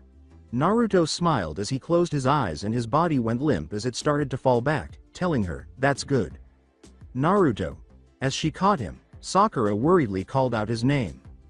Sakura glared at the young man as he made fun of him, saying, wow, he just saves your weak ass again. Don't give me that look, maybe you could have avoided that or something if you were stronger. However, you're too preoccupied with your beloved Sasuke-kun to give anything much thought. When Sakura saw the expression on her face, the young man grinned and said, you're pretty easy to read, which makes sense why everyone's walking circles around you. Sakura's eyes widened at this. How did he know about her obsession with Sasuke? That is truly pitiful. You're not correct. Sakura stood up for herself. Really? Then, tell me about a time when you truly helped someone. When did you use any original justice? One of the fabled Sannin, Tsunade, might have trained you. But you're not particularly unique, he informed her. Every word he said hurt Sakura, and even after training under Lady Tsunade, she still felt that she was far behind Naruto and Sasuke, and even Ino had overtaken her. She felt absolutely worthless, and she wondered if all of her hard work had been in vain. Who would want to breed with a worthless little girl like you? The only real use you have is as a baby factory. He laughed and remarked, I feel bad for any future kids you have because they're stuck with your useless DNA. Sakura let his words sink in, and she felt tears welling up in her eyes as she lowered her head in shame. As Sakura finally broke down, Naruto's face began to well up with tears. Sakura, you know that what he says is untrue, so don't listen to him. Ino made an effort to comfort her best friend. The young man looked at a nearby tree and said to Ino, don't try to cheer her up, it's about time she accepted that she's useless. Isn't that right, Sasuke?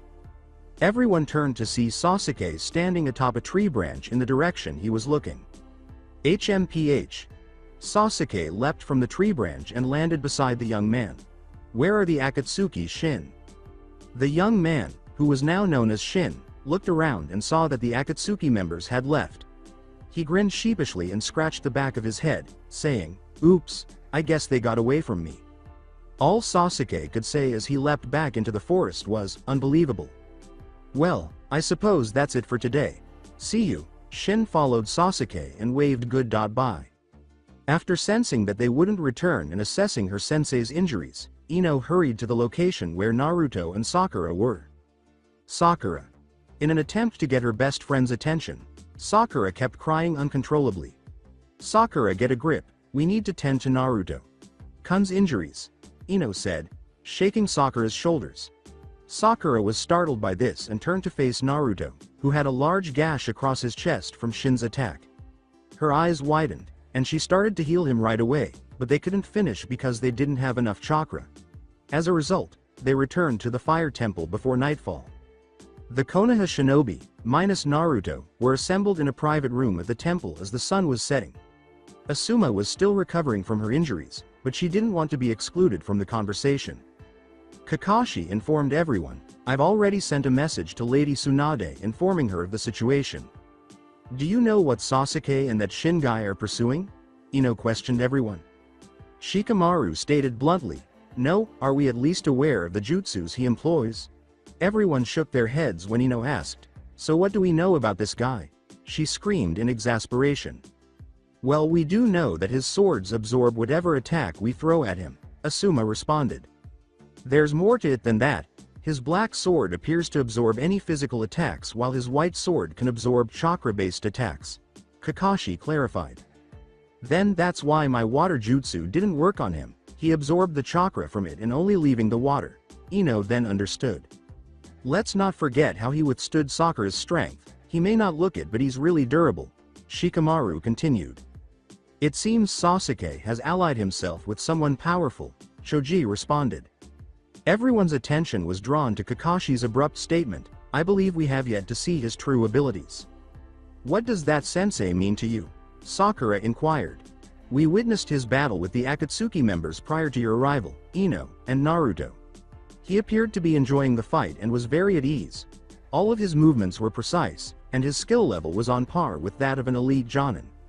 He's also erratic, impetuous, and stubborn, but he can manipulate events to suit his needs," Kakashi clarified. "That makes you think of someone, doesn't it?" Ino smirked and asked. Sakura recognized the person Ino was referring to, but as she recalled Shin's words, "You're useless, there's nothing special about you, no. That guy is nothing like Naruto," Sakura said without raising her gaze as everyone turned to stare at her, who had her pink hair covering her eyes. "You're right, forehead, that's Shin. Baka behaves more like Sasuke anyhow." Ino approached Sakura with a sympathetic expression and put her hands on her shoulders, making her look up at her. "It's no wonder they teamed up." Sakura smiled as Ino laughed. As everyone nodded and started to return to their designated rooms, Kakashi remarked, "Well, I think it's time we call it a night. We need to be fully rested in case we confront Sasuke and Shin again." Sakura, however, had other plans, so she went in a different direction and walked quietly down the hall until she reached a door. She took a deep breath before slowly turning the knob and entering the room, where she saw a bandaged Naruto sleeping comfortably on a bed. Despite the fact that the lights were off, the room was still lit by the moonlight coming through the window. Sakura approached Naruto until she was standing next to his bed, and she just stared at his calm face before turning her attention to the bandages around his chest, and she was overcome with regret. "I'm sorry, Naruto," she started, sitting on a nearby chair. "You always get really hurt because of me, because of my uselessness." Her eyes began to well up with tears, and her body began to shake. "I nearly let you die, but I made a promise to myself that I would strengthen myself so that I could defend you the way you always defend me." As Sakura continued to pour her heart out, tears began to freely fall down her cheeks. "I'm so sorry, Naruto."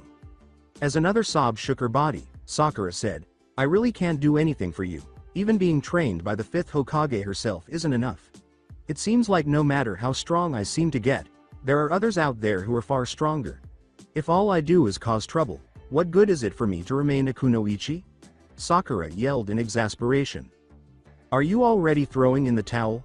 When Sakura swiftly turns around, she sees Ino crossing her arms and leaning against the distant wall. Ino, how much time have you spent there?" she asks uneasily. As she leaves the wall and moves to stand beside Sakura, Ino responds, "Long enough. So you're just going to give up as soon as things start getting too hard?" Ino looked at Naruto and asked. "I take it you heard that?" Sakura lowered her head in embarrassment and asked. "Every word." With a disappointed tone, Ino replied. "It's actually for the best, Ino." Without turning to face Ino, Sakura admitted, "I'm just slowing Naruto down." "Sakura, are you even paying attention to yourself?" Ino turned to face Sakura and narrowed his eyes as he asked. Sakura told her, without raising her gaze, "Naruto will continue to suffer because of me if I remain a kunoichi with Team 7. Ino put her hands on Sakura's shoulders and said, "With you there, You can make sure he comes back alive. Naruto will continue to get hurt regardless if you're there or not. Ino noticed this and grinned, saying, "You know I'm right, Sakura, whenever Naruto faces a difficult battle, you're right there to heal him." Sakura's eyes widened at that. "You're there to make sure he doesn't overdo it and get himself seriously injured. Naruto needs you, Sakura." Sakura realized that Ino was right. She made sure that Naruto didn't train himself too hard, but he still ends up doing it. She kept Naruto from jumping head first into a battle without a plan. Ino's right. I am useful to Naruto, Sakura thought, but then was reminded of Shin's cruel words. Ino sensed that something was still troubling Sakura and knew what it was. It's not going to be easy to forget what Shin said, but instead use those insults as a driving force to prove him wrong, she declared. Right. Sakura agreed, feeling a little better now. Now off to bed. I'll keep an eye on Naruto for you, so you can rest your mind, Ino told Sakura as she was pushing her towards the door. Wait a minute. At least let me see for myself how he's doing, Sakura pleaded as she tried to turn around, but Ino had a tight grip on her shoulders. He'll be fine, Sakura. I got this. Ino reassured her as she opened the door and pushed Sakura out of the room. Good night, Ino said as she closed the door, leaving Sakura to stare at the door. I guess I should take her advice and get some rest, sighed Sakura as she made her way to her room. Ino leaned against the door and listened to Sakura's retreating footsteps. Once she was sure that Sakura went to her room, she got off the door and went back to Naruto's bedside. Baka, why do you keep scaring me like this? Ino whispered as she took a hold of Naruto's left hand.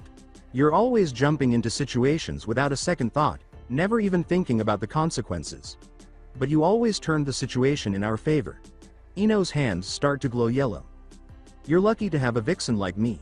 In case forehead can't heal you, I can. With that said, Ino planted a kiss on Naruto's lips. She then placed her glowing hands on his chest and the yellow glow spread all over his body. I take it that things didn't go well? Asked a lean-built young man leaning against a tree. He's average height, straight white hair, almond-shaped purple eyes, and pointed teeth. He wears a purple, sleeveless shirt with blue pants, sandals and a belt around his waist with water bottles attached to it. He also has on another belt strapped to his chest, which he uses to carry his Kabikirabocho. Things rarely do, Shin responded as he descended from the treetops.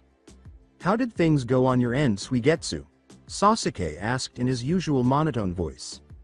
Great, she's currently by herself, and even better, she's outside the village, so if you want to speak to her privately, now is your chance. Suigetsu told him, smiling that at least his mission was a success. Good work. Sasuke thanked him as he started walking away. You're wasting your time with her, Shin said, which caused Sasuke to stop. How? Sasuke asked without turning around. Because she already has her heart set on someone else, was all Shin said as he sat down and proceeded to take a nap.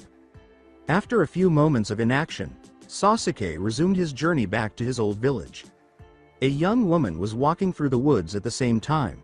She had just returned from a successful mission with her team that involved protecting a merchant and his family, and she eagerly went to her secret location after reporting home.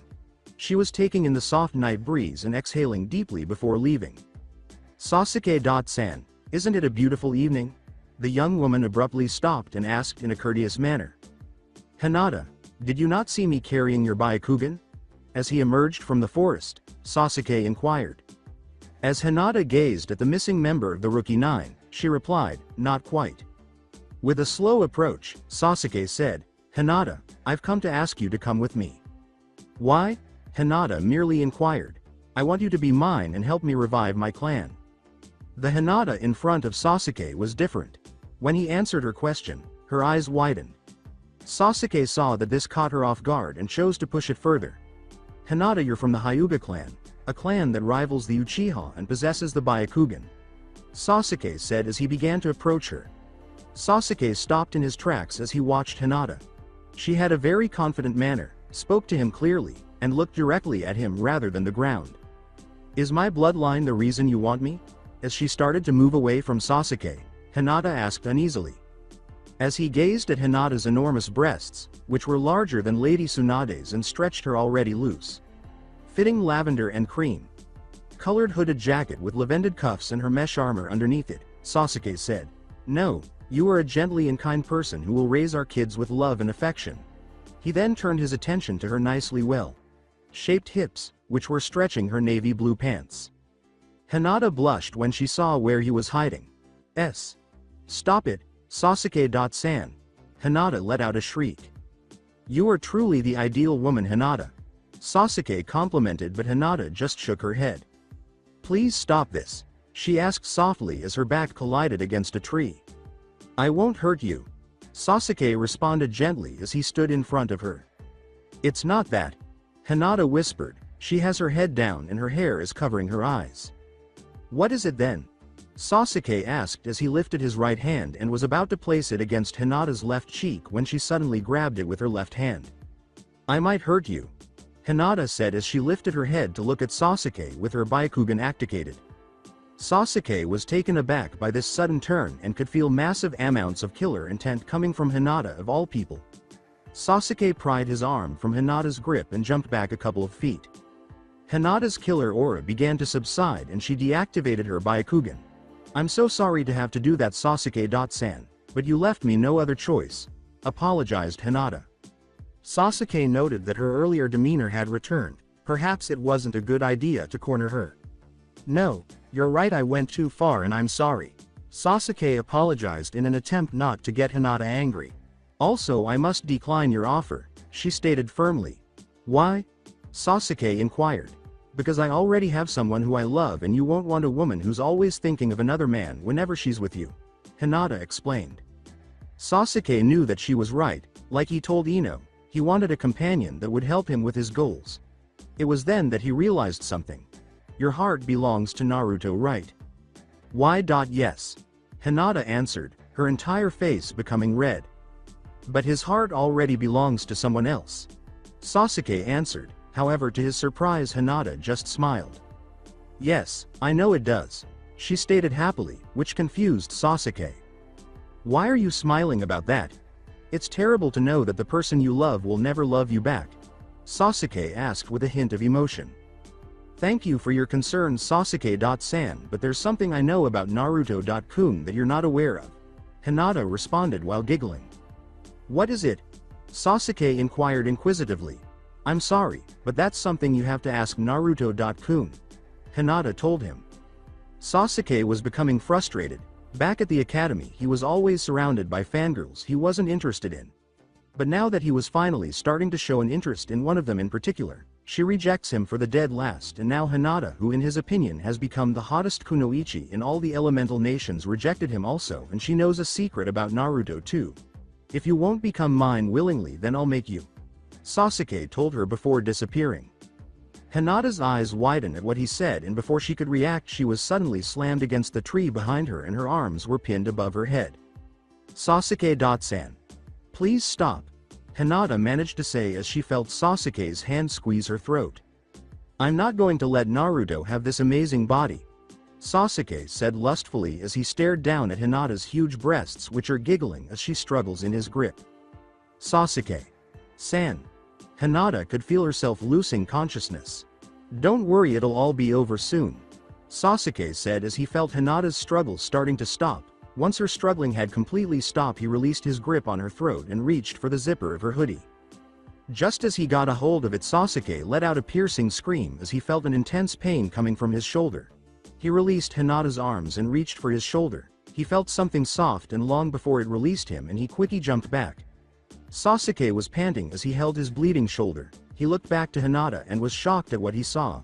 Her face was pushed out resembling a dog. Her jaws were covered in blood and she was growling. What are you? Sasuke blurted out as his body shook in fear. How dare you? Hinata whispered. Her body was trembling in anger as she stared at Sasuke with her Byakugan fully activated.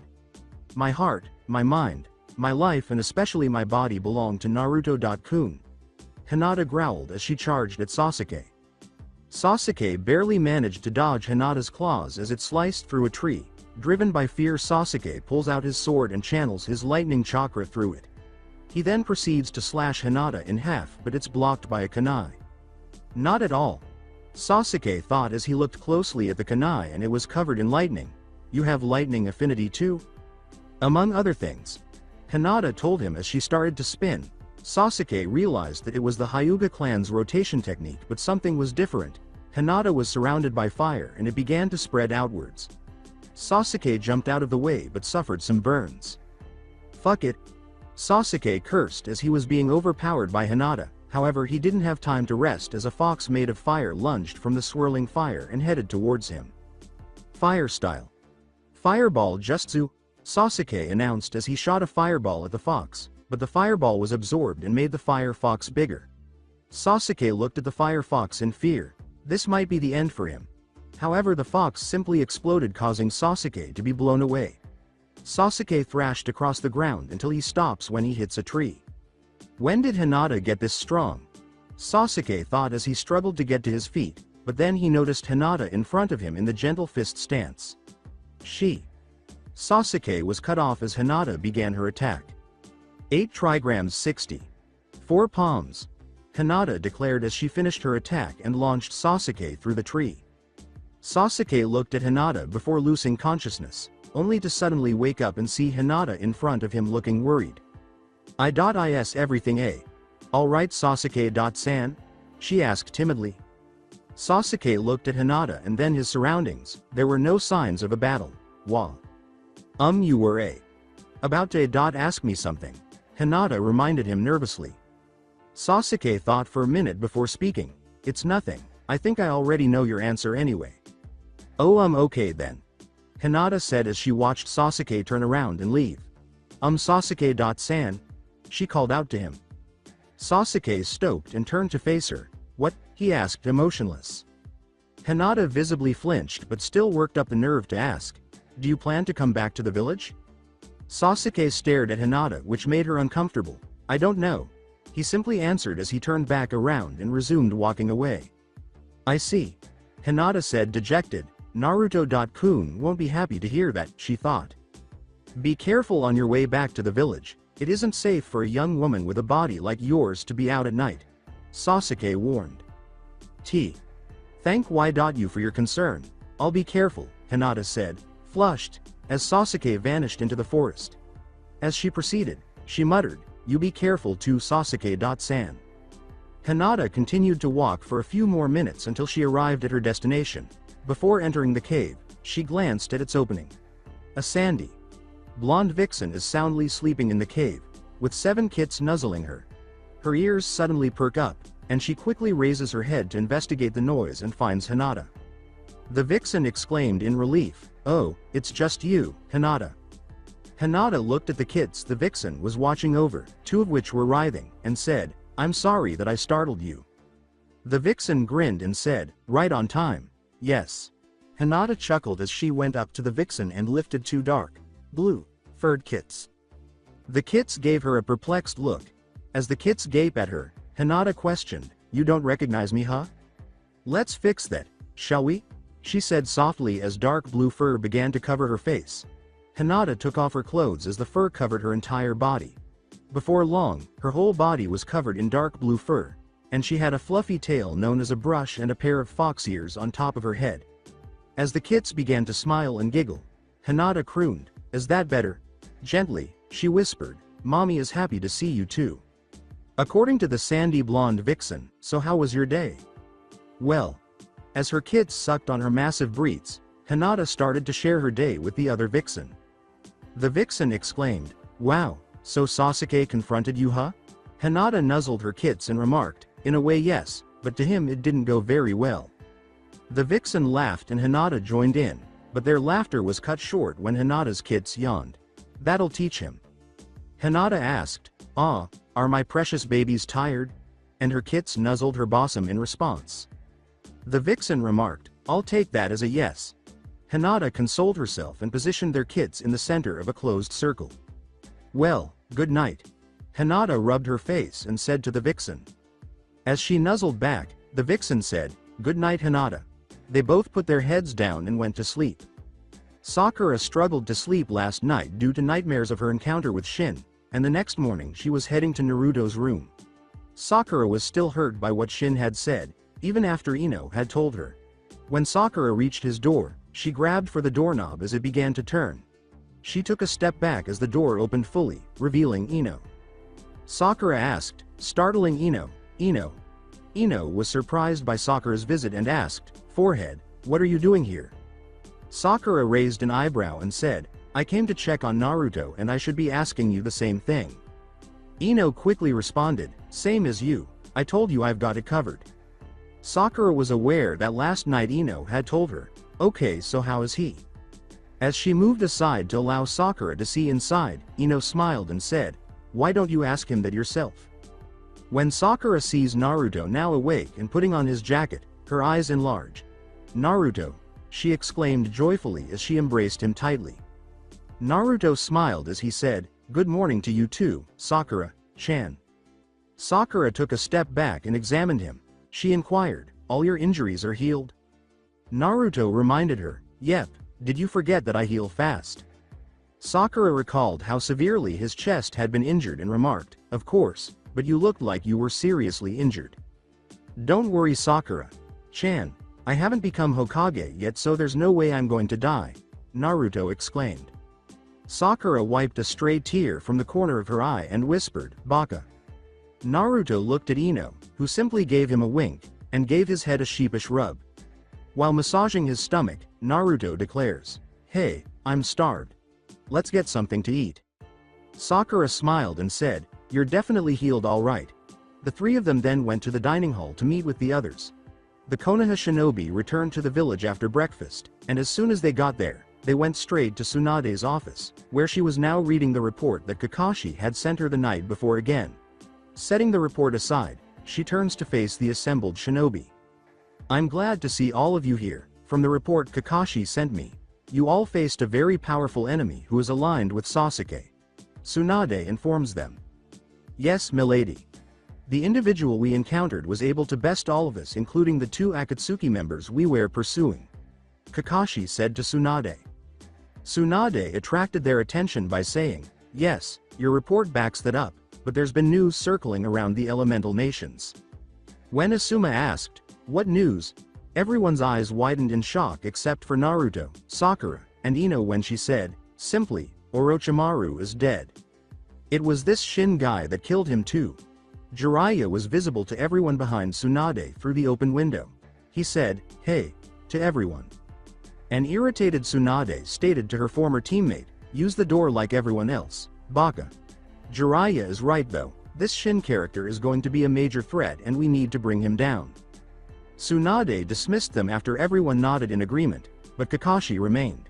As she waited for Kakashi's response, she said, Kakashi, you mentioned in your report that Naruto and Ino used a jutsu that no one should know. Both of their eyes widened as Kakashi explained, they used the Flying Thunder God technique. As Tsunade put it, are you positive? Kakashi assured her, yes, I'm certain. He would never misjudge that jutsu. Jiraiya said aloud, how do you suppose they learned it? Has their conduct been peculiar recently? Tsunade queries Kakashi. Naruto feels as though he has always been there. I'm not positive, but I think Ino slapped Sakura on the way to the fire temple, Kakashi informed her. Tsunade leaned back in her chair and said, I see. Kakashi, please let me know if they exhibit any more strange behavior or strange jutsus. Before leaving Tsunade's office, Kakashi bowed and said, understood. Could the conflict between Sakura and Ino have anything to do with Ino's victory in that spar? Tsunade pondered. Tsunade, what are you thinking about? When Jiraiya asks abruptly, Tsunade is startled out of her reverie. Nothing, I'm just concerned with the events that Kakashi and Asuma's teams dealt with yesterday, Tsunade replied. Jiraiya said, who would have thought that someone that strong would be out there? Have you heard anything about the name Shin, Jiraiya? Tsunade turned her chair to face him and asked. Jiraiya candidly tells her, I can't say that I have. He nodded in response to her statement, in that case see what you can find out about him. Jiraiya says, I'm on it, and then vanishes in a cloud of smoke. This job is really stressful, I need a drink.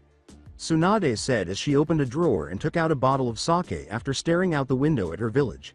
Just as she was ready to take a sip, the door opened and Shizune entered with some papers.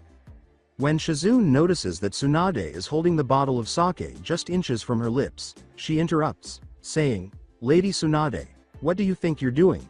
she yelled, making Tsunade wince. So, Sasuke, where are we going now?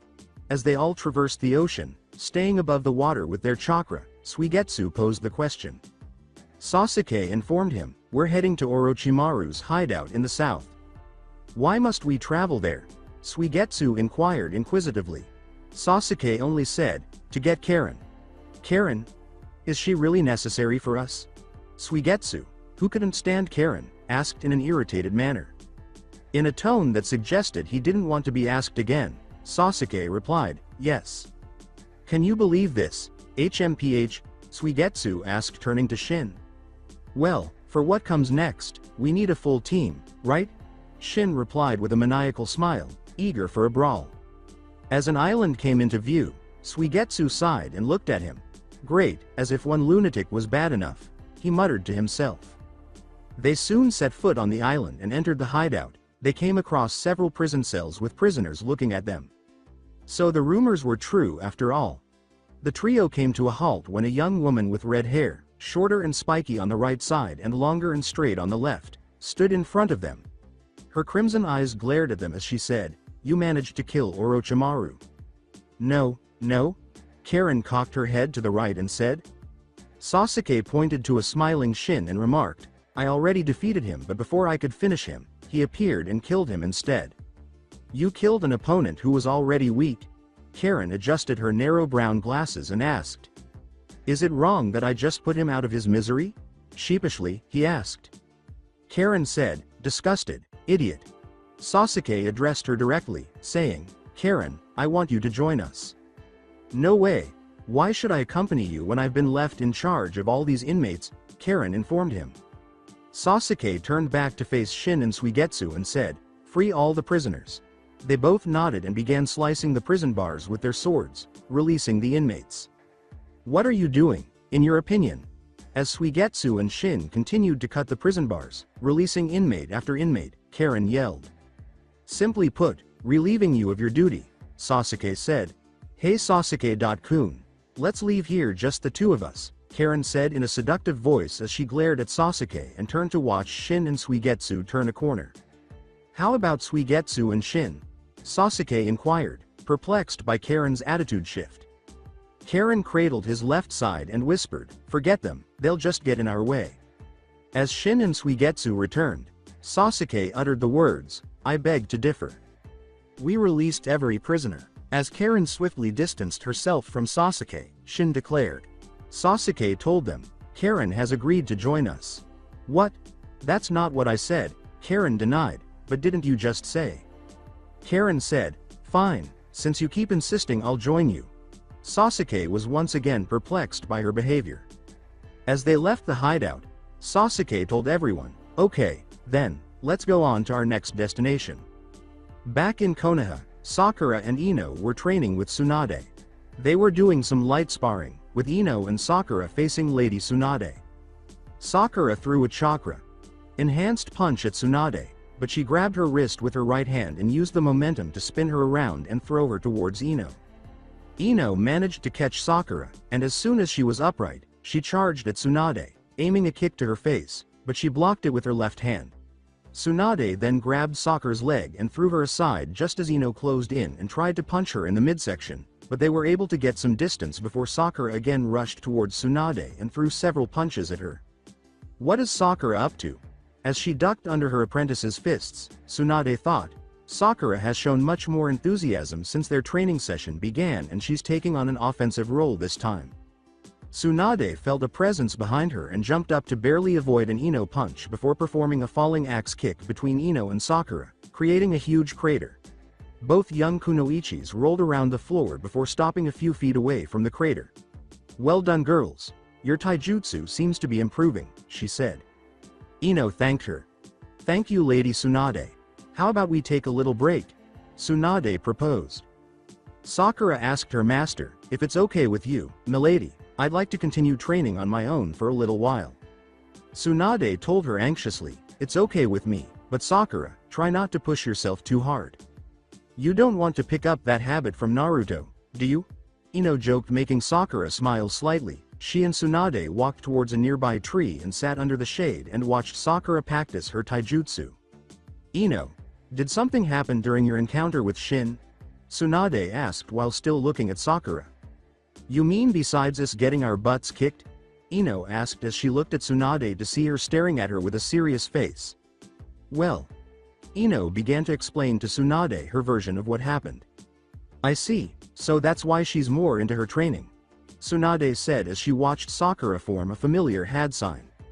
Shadow Clone Jutsu. Sakura announced as a clone of herself appeared next to her in a puff of smoke and immediately they began to spar. I didn't know she could do the shadow clone technique. Tsunade asked, but soon after being created, the clone puffs out of existence and Sakura falls to her knees panting. She doesn't have enough chakra to use it effectively, Ino commented as she and Tsunade stood up and hurried towards Sakura. Sakura, are you alright? Tsunade asked as she bent down next to her apprentice. I'm fine, milady. I just pushed my limits a little past what I could handle, Sakura assured her teacher. Didn't Lady Tsunade warn you not to push yourself too hard? Ino reminded her. Sorry. Sakura apologized as she stood up with help from Ino and Tsunade. Sakura, why don't you go take a break? I'll spar with Ino until you recover, Tsunade ordered. Sakura nodded in agreement and went to the tree that Ino and Tsunade were resting on earlier. She sat under the shade and pulled out a bottle of water she carried in her ninja pouch. She watched Ino and Tsunade begin their spar and watched them for several minutes until her mind began to wander. She began to think of ways she could improve herself, like increasing her chakra reserves, learn a new jutsu, or maybe train herself using a weapon. She started listing in her head the things she could do to increase her chakra reserves when the ground began to shake, which brought her out of her thoughts. She found the source of the shaking as she saw Ino in the center of a crater. You've appeared to have a better grasp at this, Ino, Tsunade said, smirking. I had time to learn how much chakra I want to put in my attack, Ino replied, grinning. I see, Tsunade said as she gathered chakra in her right fist. Let's put that to the test, shall we? With that said, Tsunade rushed at Ino and Ino could feel an overwhelming power coming from the Hokage as she closed in on her. Ino could feel her body shaking and unable to move. She closed her eyes as she prepared for the hit. But then she felt something warm against her bosom, and when she opened her eyes again, she found herself back at her den. She felt something nudge against her bosom and she looked down to see her kids looking at her with worried eyes. It was then that Ino realized that her kids are feeling what she's feeling. They're feeling her fear. Ino had forgotten that because of the link she has with her kids, they can feel what she feels and vice versa. Ino hated herself for making her kids feel fear, more importantly her fear. She nudges and licks them to reassure them that she's fine now. Ino closes her eyes, and when she opens them again, she's back in the training field with Tsunade closing in on her. Ino takes a deep breath and her shaking stops. Her eyes briefly become slits as she charges at Tsunade while gathering chakra to her right fist. Tsunade saw that Ino was paralyzed by fear due to her overwhelming presence, and when she saw her close her eyes, she was about to stop, but then Ino opened her eyes and the fear that she saw in them was gone, now replaced with newfound strength. She saw Ino take a breath and then charge at her. Tsunade could feel great strength coming from Ino as she closed in. This strength. It's... Tsunade began to think as her fist collided with Ino's, causing a powerful shockwave around them. Whoa! Muttered Sakura as she brought her arms up to shield herself against the shockwave. Ino and Tsunade stood still with their fists still collided until Tsunade pulled hers back. Not bad, Ino, not bad at all, Tsunade said, impressed. You were testing me, weren't you, milady? Did Ino ask? Tsunade confirmed, yes. Why? Did Ino ask? No reason, Tsunade said as she walked to Sakura. Ino stared at her, retreating back a little confused. That was strange, she thought. So Sakura, are you ready to join us? Tsunade asks. Why? Yes. Sakura responded, a little surprised at what had occurred. Alright, you two. Let's work on your chakra control, and to wrap it up, you two will face off against each other. Tsunade explained, to which they both nodded. So where are we headed to now? Karen asked in a bored tone. We're going to the northern hideout, Sasuke told her. Where Orochimaru did his experiments on the curse mark? Suigetsu asks. So we're going to encounter his experiments? Cool, Shin said, smiling. What the hell are you smiling about? Karen asks him annoyed. This guy was just plain weird to her. I'm just excited. Shin responded grinning like a madman. Where the hell did Sasuke find you? Karen asked no one as she adjusted her glasses. The group kept walking until they spotted a grand building between two tall rock pillars. As they approached the building, an odd-looking humanoid creature jumped in front of them. Who are you? Are you more of Orochimaru's goons? Then you're going to die, it shouted as it lunged at them. HMPH. Shin smirked as he was suddenly behind the creature with his white sword pointing to the side. The creature suddenly started changing until it became a man. W. What did you do? The man asked shakily. I gave you back your humanity, Shin simply said as he started walking ahead, followed by the others and leaving the man in disbelief. They encountered many more creatures like the man they encountered, but Shin made quick work of them. Karen, I need you to locate Jugo's chakra, Sasuke ordered. So that's who we came here for, I should have known. Karen grumbled but did as she was asked. She closed her eyes and began to concentrate. I found him, Karen said as she led her team. They walked down a hallway that split in two directions. He's to the left, Karen pointed out. Shin and Suigetsu went ahead, and just before Sasuke could follow, Karen stopped him. Jugo's this way, she told him, pointing to the opposite direction from where Shin and Suigetsu went. But then why did you? Karen interrupted him as she pulled him to where Jugo was, saying, come on, hurry. When Suigetsu and Shin came to a dead end in the hallway, they kept going. What the hell? When Suigetsu turned around and saw neither Karen nor Sasuke, he interrupted himself, saying, hey Ka, why that little? Karen said, he's in here, as she reached for the door handle as she and Sasuke approached Jugo's holding cell. Before Karen could grasp the handle, Sasuke grabbed her hand and said, wait, let me. Sasuke grabbed the handle, and as he turned and opened the door, something rushed out. You got it.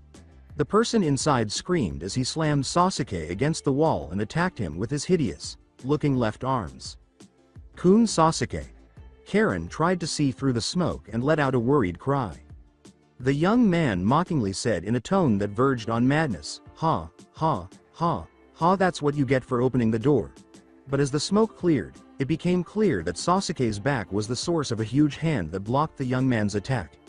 Another copycat? As the enormous hand pushed him back, the young man screamed.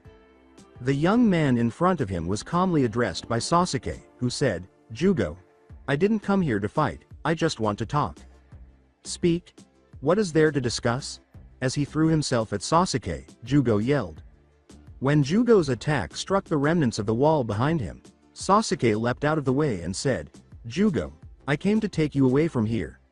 The monster arm retreated into his back. Do you have a mental illness?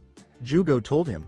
I can't leave this place now that he is no longer alive, as he launched himself at Sasuke once more, but he just leapt out of the way. As Sasuke continued to evade Jugo's attacks and led him farther down the hallway, Karen gleefully cheered, that's it Sasuke-kun. Wipe the floor with him. The voice that came out of the smoke was that of Shin and Suigetsu, and it said, whoa, looks like we're missing the party. Suigetsu told her angrily, Karen, you're going to pay for sending us the wrong way. You two went the wrong way, I didn't have anything to do with that, Karen stated to him. We only followed your instructions, Suigetsu countered. Where is Sasuke, please? Shin inquired, putting an end to the two's argument. Karen informed them, he's fighting Jugo and they went down this hallway. He's enjoying himself without us, then? That's unfair, Shin grumbled, but then began walking in Karen's direction. Where do you anticipate traveling? Karen inquired. Shin replied as he proceeded to the battle, I'm going to where Sasuke is, hopefully he didn't finish the guy off before I can fight him myself. With a tick forming on her head, Karen asked aloud, what's that guy's deal anyway? Suigetsu smiled and said, he's just an oddball, he fits in just fine. Hold on. Are you putting me in the same group as the three of you? As she adjusted her glasses, Karen let out a shriek. Why not? As he started to move down the hall, Suigetsu said, you're the biggest oddball here. Come back here, please, Karen shouted as she pursued Suigetsu. Sasuke kept dodging Jugo's blows down the corridor. I can't leave this place, not with Kimimaru gone. Jugo yelled as he kept attacking Sasuke.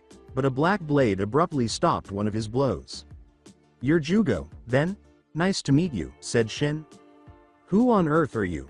When Jugo's fist struck Shin's black sword, he sensed something was amiss and demanded. Pushing Jugo back, Shin retorted, "Your next opponent." Sasuke gave the order, "Shin, don't make the situation worse." As he charged at Jugo, Shin remarked, "Wouldn't dream of it." "So you also wish to die?" As a bladed edge developed on his left arm and deflected Shin's black sword, Jugo questioned. As his black blade began to sever Jugo's arm, Shin grinned and said, "As if you could actually kill me." "What the devil?" Jugo retreated from Shin after uttering the startled words. Shin threw a left punch at Jugo, striking him in the face and sending him through the wall, saying, "No backing out now." "Shin, hold on." Shin disregarded Sasuke's demand and leapt after Jugo. "Perish," Jugo remarked as his right arm partially changed into cylinders through which he channels chakra, causing it to shoot out like a geyser to increase the force of his blow. Shin grinned and raised his black sword in front of him to deflect Jugo's blow. "Hey. What?" Jugo experienced the same weird sensation as before and was shocked when Shin deflected his attack. "What's the matter? Don't tell me you were all talk after all." Shin mocked as did an uppercut on Jugo's arm. He then kicked Jugo's stomach, sending him through another wall. Shin then jumped after him and saw Jugo on his back completely open. He smirked as he closed in for the kill, but just then Sasuke appeared in front of him. "I said enough," Sasuke commanded, his Sharingan activated as he stared into Shin's eyes. "What?" Shin was unable to move due to the large, thick spikes embedded in his joints. "Genjutsu," he thought as his body sliced through a wall, causing debris to fall on top of him and bury him. Sasuke turned around, but Jugo sprinted past him and toward Shin, saying, "Now that that's taken care of, Jugo." "Who's talking now?" Jugo screamed as he neared the pile of rubble Shin was buried in, but just then an arm sprouted from the rubble, grabbing Jugo by the throat. "What the?" Shin's head rose from the debris and said, "Gotcha." He grinned triumphantly as he struck Jugo in the stomach with the tip of his black sword. "Shin." Surprised that Shin had broken his genjutsu, Sasuke yelled. Shin gave Sasuke a quick look before bursting into laughter. "Calm down, Sasuke. I'm just playing with him. I wasn't really going to kill him. Maybe." Shin reassured him by laughing as he let go of Jugo. "Will you listen to me now, Jugo?" Sasuke inquired. Before turning to face a beaming Shin, Jugo glanced at Sasuke. "I feel strangely calm now," Jugo thought, his mind free of murderous thoughts. "All right." To cut right to the chase, Sasuke said, "I want you to come with me, Jugo." Jugo looks around anxiously and says, I can't. Kimimaro is the only one who can stop me when I go out of control. I know why you came to Orochimaru, and I can help you control your murderous impulses," Shin said, holding up his hand. "What?" Jugo's eyes are wide as he looks at Shin. When Shin raises his white sword and the blade shines in the light, he says to Jugo, "Yeah, you saw for yourself that I am more than capable, and besides, if you wanted to be free from your dark thoughts, then there is the alternative." Jugo swallows, thinking, there is that. Shin, stop it. Jugo, what he said is accurate. We'll keep you in check if you accompany us, Sasuke promised. As he considered his options, Jugo glanced between Sasuke and Shin. Shin then approached him and put his white sword arm around Jugo's shoulder. "To put it another way, let me explain. Come with us or perish." Sasuke sighed in frustration at Shin's antics and closed his eyes, but before he could chastise Shin, Jugo said, "I'll join you." "Welcome to the team, buddy." Shin grinned as Karen and Suigetsu arrived. "Did we overlook anything?" Suigetsu inquires. Shin smiles and says, "Nothing important, but say hello to our newest member." As Karen watched Shin leap about with excitement, she thought irritably, "Great, another weirdo." Sakura complained, "My body's killing me." Every step she took was agony. "How about simply healing your forehead?" As she walked beside Sakura, not in pain like her, Ino questioned. Sakura let out a moan, "I'm out of chakra." As she patted Sakura on the back, making her wince in agony, Ino reassured her, "Well, don't worry, I'll fix you up." "Whoops, sorry." Sakura looked at her best friend, who had defeated her in today's training and was wearing a smug expression.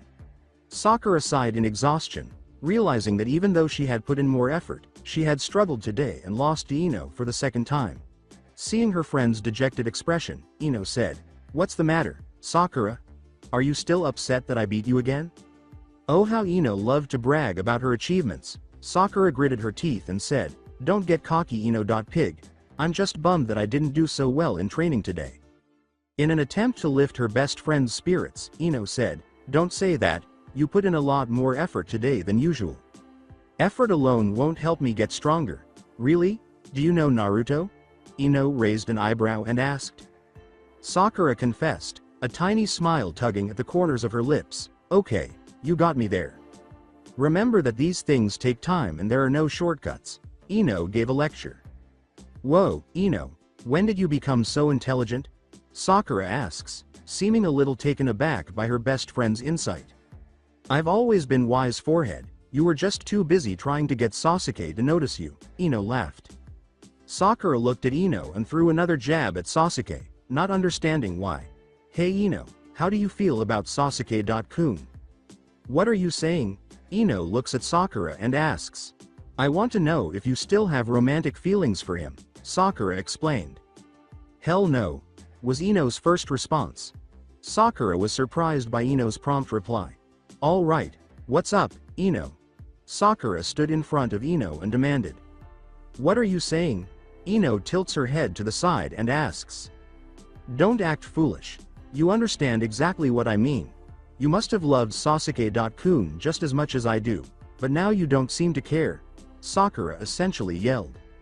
"Look, Sakura," Ino said, sighing after staring at her. "First of all, I was never in love with Sasuke. I just had a crush on him at first, but now I just think of him as a friend.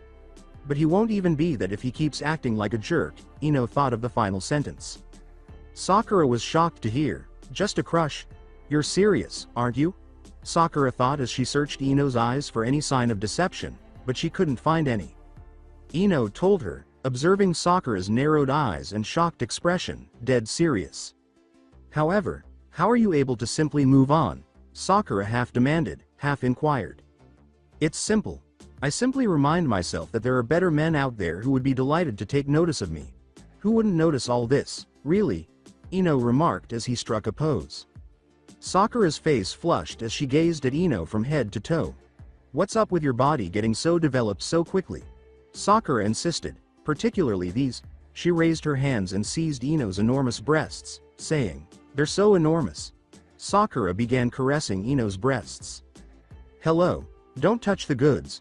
As she removed Sakura's hands from her enormous breasts, Ino uttered those words. "How did you get your breasts to look like that?" Sakura insisted. Oh, how she was enjoying this. Ino smirks and tells her, "Sorry, forehead, but it all comes down to good genetics." "Genetics alone cannot account for this," Sakura yelled. Sakura gritted her teeth in annoyance as Ino made fun of her, saying, "Ah, don't feel bad, Sakura. Some of us are just more developed than others. Come on, will you? What do you think about going out for some dango?" Ino asked politely as she gave Sakura a back slap that made her scream in agony. A hologram of a man addressed his fellow holograms, saying, "It seems that we've experienced a problem. According to Kakuzu, some nobody just showed up and made a mess of things. More akin to the mess you and Hidan created." One of the holograms sneered, "Deidara, do you think you can perform better?" Kakuzu glared at him and asked in a warning tone. Deidara went on to make fun of him, saying, "I know I can do better." Ordered the main hologram, saying, "That's enough, we shouldn't be fighting among ourselves." With all eyes on Itachi, she concluded, "This isn't the only issue." Another hologram, this one sounding feminine, said, "Sasuke is on the move and one can guess what his objective is." One of the holograms said, "There's more to it now." "What is it, Zetsu?" "Sasuke has gathered up a team and among them is the person who bested Hidan and Kakuzu," Zetsu clarified.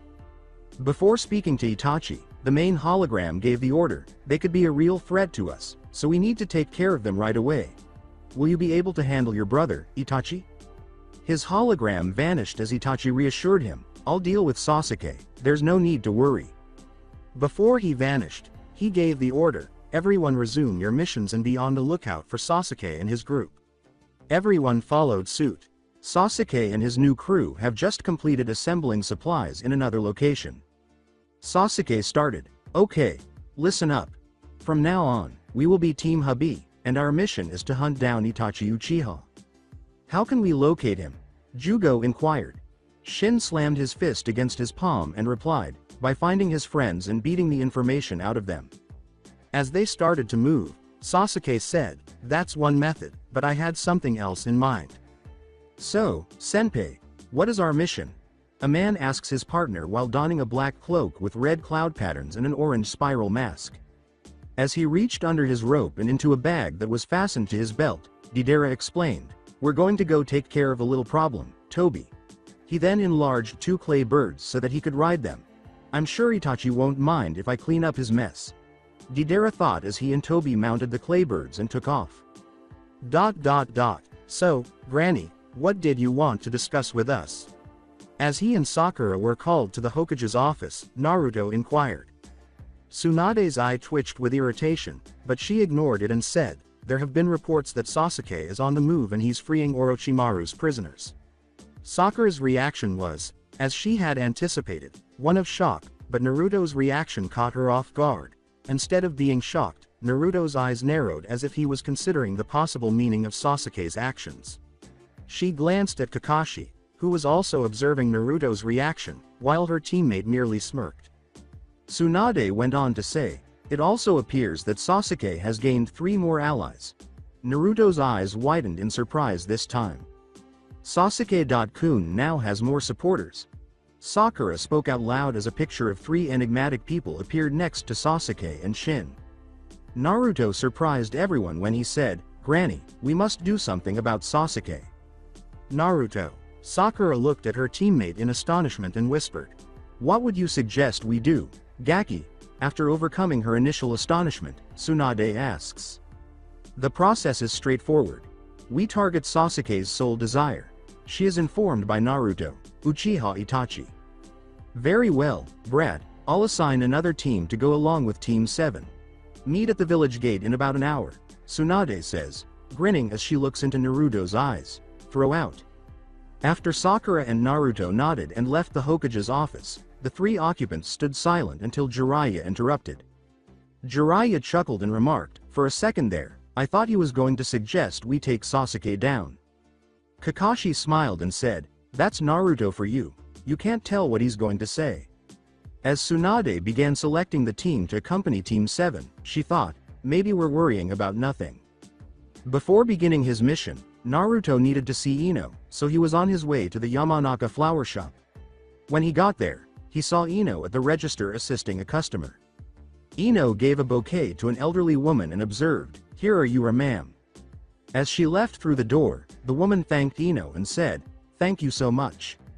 Ino smiled and said, "You're welcome, ma'am, please come again." After grinning, Naruto opened the door for the woman, who thanked him as she left the store. "Thank you, young man." Eyeing Ino, Naruto said, "No problem, ma'am."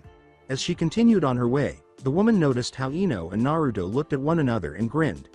"Oh, to be young and in love." Naruto said, "I'm searching for a very attractive woman. Please excuse me, miss," as he walked into the flower shop. "I think you need to be more specific, handsome. There are a lot of attractive women that come by here," Ino responded by chuckling. "She has a pair of beautiful blue eyes, that you can easily lose yourself in them." Naruto said, "Maybe, but the woman I'm looking for is unique." He stopped in front of Ino and gazed into her eyes, saying, "She has the fairest skin among any other woman I've met." He raised his right hand and placed it against the left side of her face, caressing it. She is very stylish and knows exactly which outfit will complement her beauty. As she leans into his hand, Ino tells him, "Keep talking, stud." His eyes narrow, and he murmurs, "She has this wonderful scent that drives me wild." "Is that correct?" With a smile, Ino asks. As he leaned his head against Ino's, Naruto remarked, "Yes, and she has very kissable lips." As she begins to lean in Naruto's direction with her eyes half closed, Ino remarks, "I bet she's a good kisser." Naruto whispers, his lips inches from Ino's, "You have no idea." "I think I do." Ino whispers as she closes the remaining distance and plants a kiss on Naruto's lips, which is full of intense passion and longing. Naruto licks Ino's lower lip, requesting permission to enter, and Ino complies. As their bodies begin to heat up, Ino raises her hands and runs her fingers through Naruto's golden locks. Naruto then moves his right hand down Ino's neck, towards her left breast, and squeezes it, causing her to moan during the kiss.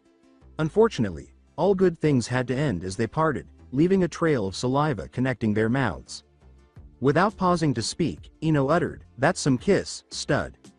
Naruto presses his forehead against Ino's and responds, "Same here. What mission are you assigned to, then?" As she closed her eyes and breathed in his aroma, Ino asked. "How did you guess?" Naruto inquired. Ino replies, opening her eyes to show that they are slitted, "You only ever kiss me like that when you have to go on a long mission. So what's the mission?" Granny Tsunade is sending Team 7 along with another team to capture Uchiha Itachi. Ino is told by Naruto. Ino raises her head to gaze at Naruto as her eyes enlarge. "Uchiha Itachi? When you went to find Lady Tsunade, the guy almost caught you?" she inquired. With a nervous smile, Naruto confirmed, "That's the one. Are you insane?" Naruto retaliated after Ino screamed, saying, "Why in the world are you pursuing him?" Naruto clarified, "Because if we capture him, we can lure Sasuke back to the village." "So you're willing to put yourself in danger for someone like him?" Ino asked. Staring at him incredulously, coldly, she said. Her tone surprised Naruto a little. "Ino, things are not the same as they were, Naruto-kun." Ino trailed off as tears started to well up in her eyes. "We have a family now, you can't continue being so reckless, if we lost you." He walked around the counter and embraced his mate after realizing what Ino was going to say.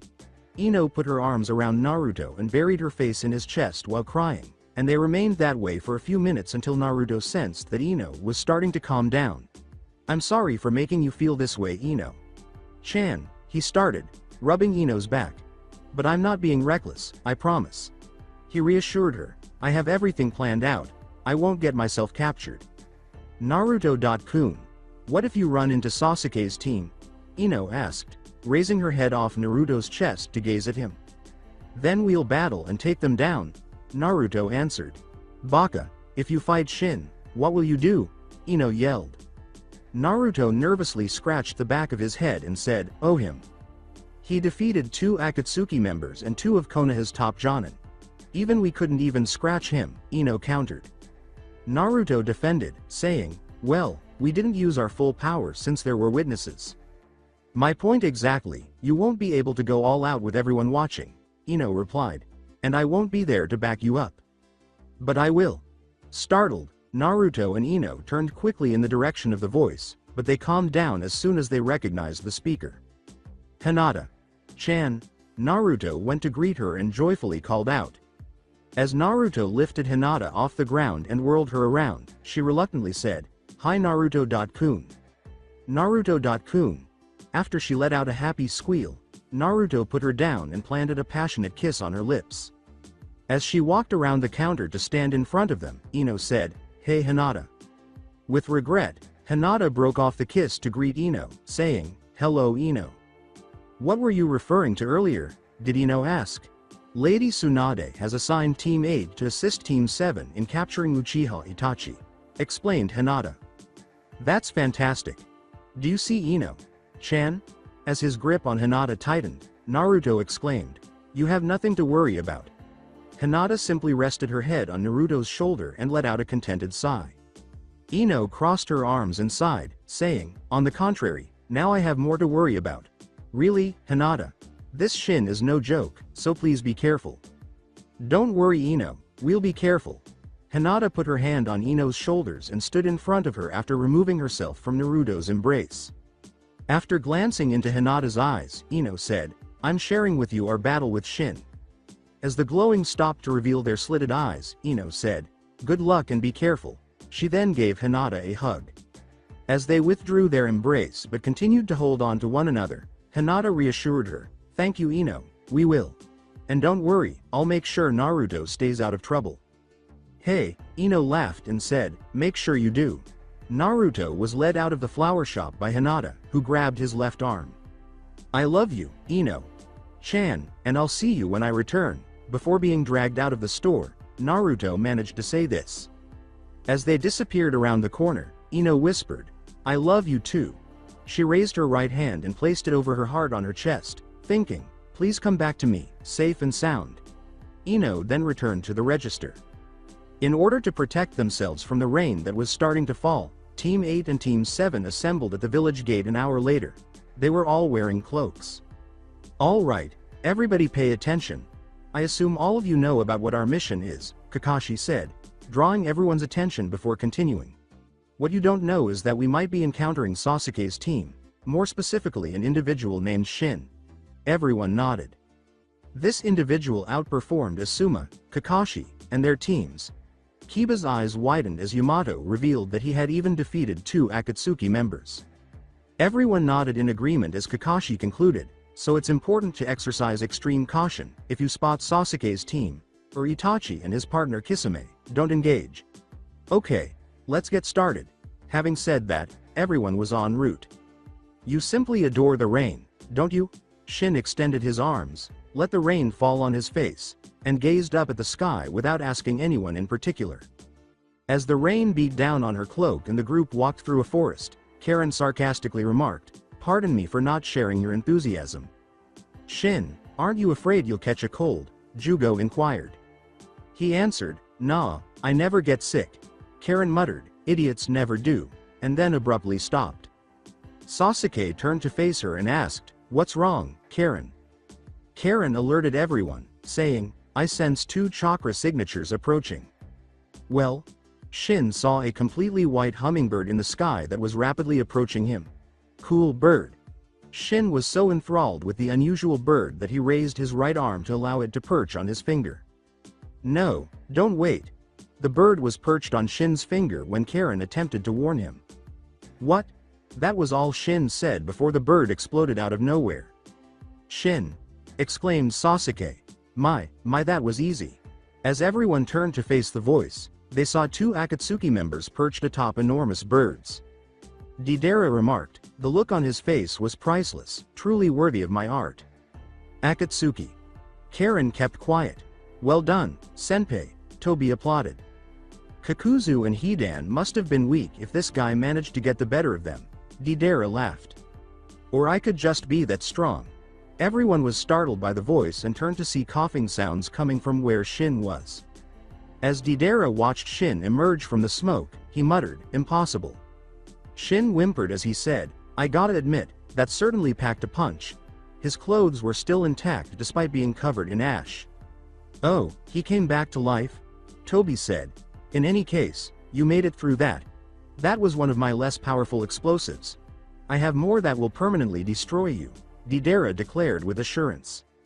Shin grinned as he called forth his swords, saying, "That's good. I thought I was going to be disappointed for a minute there, but it looks like I might actually enjoy this fight." Deidara swooped down at them and said, "You'll soon regret those words." Shin confidently said, "One of us will." He was about to hit Deidara, but he leapt off the bird at the last second. "No problem, I can still cut down your bird." He swung his black sword and said, "No problem." Deidara yelled, "Don't count on it. Katsu," and made a half-tiger ram hand gesture, which caused the bird to explode before Shin could cut it. Sasuke yelled, "Shin," as he and the others leapt for cover and watched his comrade be swallowed by a massive explosion. Karen muttered, "That idiot." Despite this, she was still concerned about her allies' safety. Standing on a tree branch, Deidara said, "You should worry about yourselves more." He then reached into his bag, took out a handful of clay spheres, and threw them at Sasuke's team. The clay spheres turned into spiders as soon as they hit the ground, scattering throughout the surrounding forest, but Sasuke's team was able to avoid them. As Tobi called out to Deidara, "Senpai, I'm all done setting up." The mouths on his palms opened and began to chew some clay as he reached into his bag, and Deidara praised him, saying, "Good job, Tobi." Tobi said, "Senpai, behind you." When Deidara looked back, he saw Shin descending on him. Shin exclaimed, "Gotcha," as he swung his white sword, sending a surge of energy in Deidara's direction, who leapt aside to dodge it. Shin, however, anticipated that and used a nearby tree branch to propel himself back at Deidara. He then cut Deidara into pieces with an X-shaped sword swing. Shin grinned, but it vanished as Deidara turned to Clay, saying, "Too easy." As he felt multiple taps on his back, he thought, a substitution. "The hell?" Deidara exclaimed, "Katsu," as Shin's back exploded with clay spiders. Toby joyfully exclaimed, "Yeah, you got him this time, partner." As a black sword emerged from the smoke in Toba's direction, Deidara interrupted, saying, "Shut up, Toby. If it was that easy he would have gone done earlier and pay attention he could." Toby could only utter, as the black sword went straight through his chest, sending him crashing to the ground. As he leapt out of the smoke and landed in front of Toby, his clothes ripped from the explosions, Shin told himself, "One down." As his partner landed on a nearby tree branch, Deidara reprimanded him, saying, "Idiot, I told you to pay attention." Toby abruptly got up and said, "But senpai, it was too fast." He stood back up.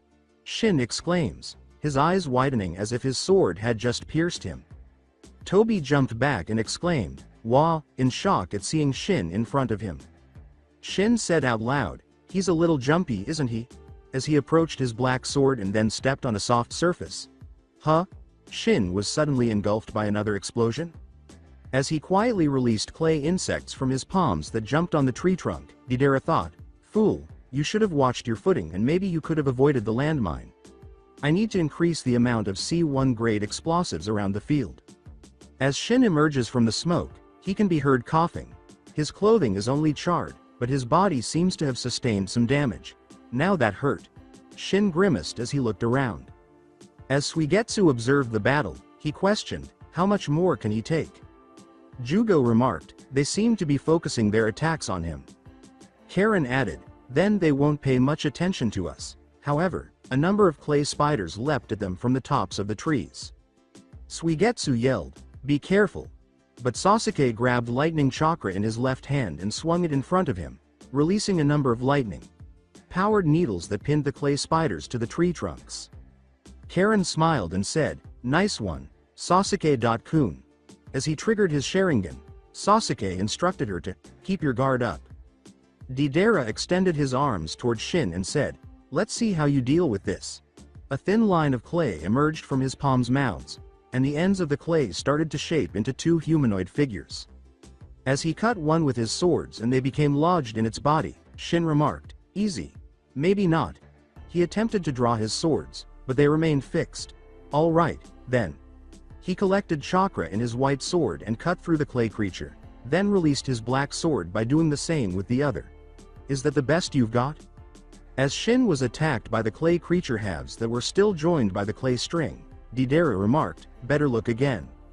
As he ducked the creature's blows, Shin said, "No problem." He didn't see another clay string branch off of the main one and attached to the clay pieces he had chopped off, giving them life and joining the assault. As he slashed the clay creatures, he said, "Still no problem." However, additional strings emerged from the main one, connected to the pieces on the ground, and continued to fight. As he slashes at the clay creatures with his white sword, he keeps saying, "No problem at all." However, the same thing keeps happening. With Shin encircled, Karen screamed angrily, "Will you stop slashing them?" As four enormous clay grasshoppers sprang up out of the ground and grabbed hold of Deidara's elbows, knees, and wrists, he muttered, "And now?" Shin screamed, "I'll get em off," as he attempted to shake the grasshoppers off, but they exploded. "Shin!" Sasuke exclaimed as he leapt from the tree branch at Deidara, but the many clay creatures stopped him. Suigetsu exclaimed, "Sasuke," as Sasuke was encircled. "Tch." Sasuke started slicing the creatures that leapt at him after channeling lightning chakra into his blade. As Sasuke was imprisoned, Deidara made fun of him by saying, "Didn't you learn anything from your friend?" As the clay creatures in front of him lunged at him and were destroyed by an energy wave, Sasuke thought, "I'm boxed in." "Aren't you forgetting about someone?" Shin asked, stumbling further. Toby said, "Hey, look, senpai, he's hurt." "Yes, it appears that he's reached his limit on how much damage he can take, and since his swords can't absorb anything that puts him at a disadvantage," Deidara said. Shin asked, "So you know about my swords?" Because his knees hurt with every step. Deidara clarified as the clay creatures got ready to attack Sasuke, "Of course, we wouldn't fight you unprepared. My art is perfectly suitable to dealing with you." A C1 explosive spider jumped on Shin's wrist, causing him to drop his white sword as he prepared to release another energy wave. Damn! Shin mumbled, flinching in agony.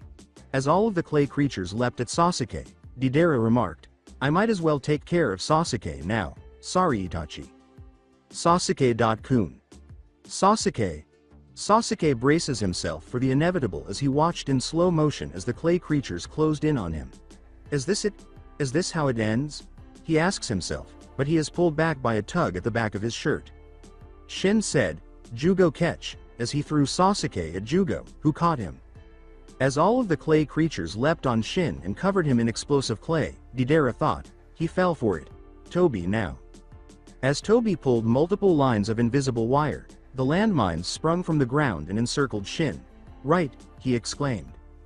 According to Deidara, "I hope you enjoy this, I prepared it especially for you so that you'll understand. Art is an explosion," as the clay figures and mines suddenly exploded. As the explosion began to spread outward, Sasuke commanded, "Run." However, many clay spiders blocked their path. As the explosion approached, Suigetsu uttered the words, "We're trapped." In order to render the spiders harmless, Sasuke directed lightning chakra into his right hand and then hurled multiple Chidori Senbon at them. "Go!" they exclaimed, picking up their pace again until the explosion ceased. They can see that the forest has vanished from the vicinity of the explosion as the smoke starts to clear. Perched atop a clay bird, Toby surveys the devastated area and says, "I think you got him this time, Senpai." She asks, "Is he really gone?" Sasuke calls Karen's name, Karen. Karen closed her eyes and began to focus, saying, "On it. I sense him."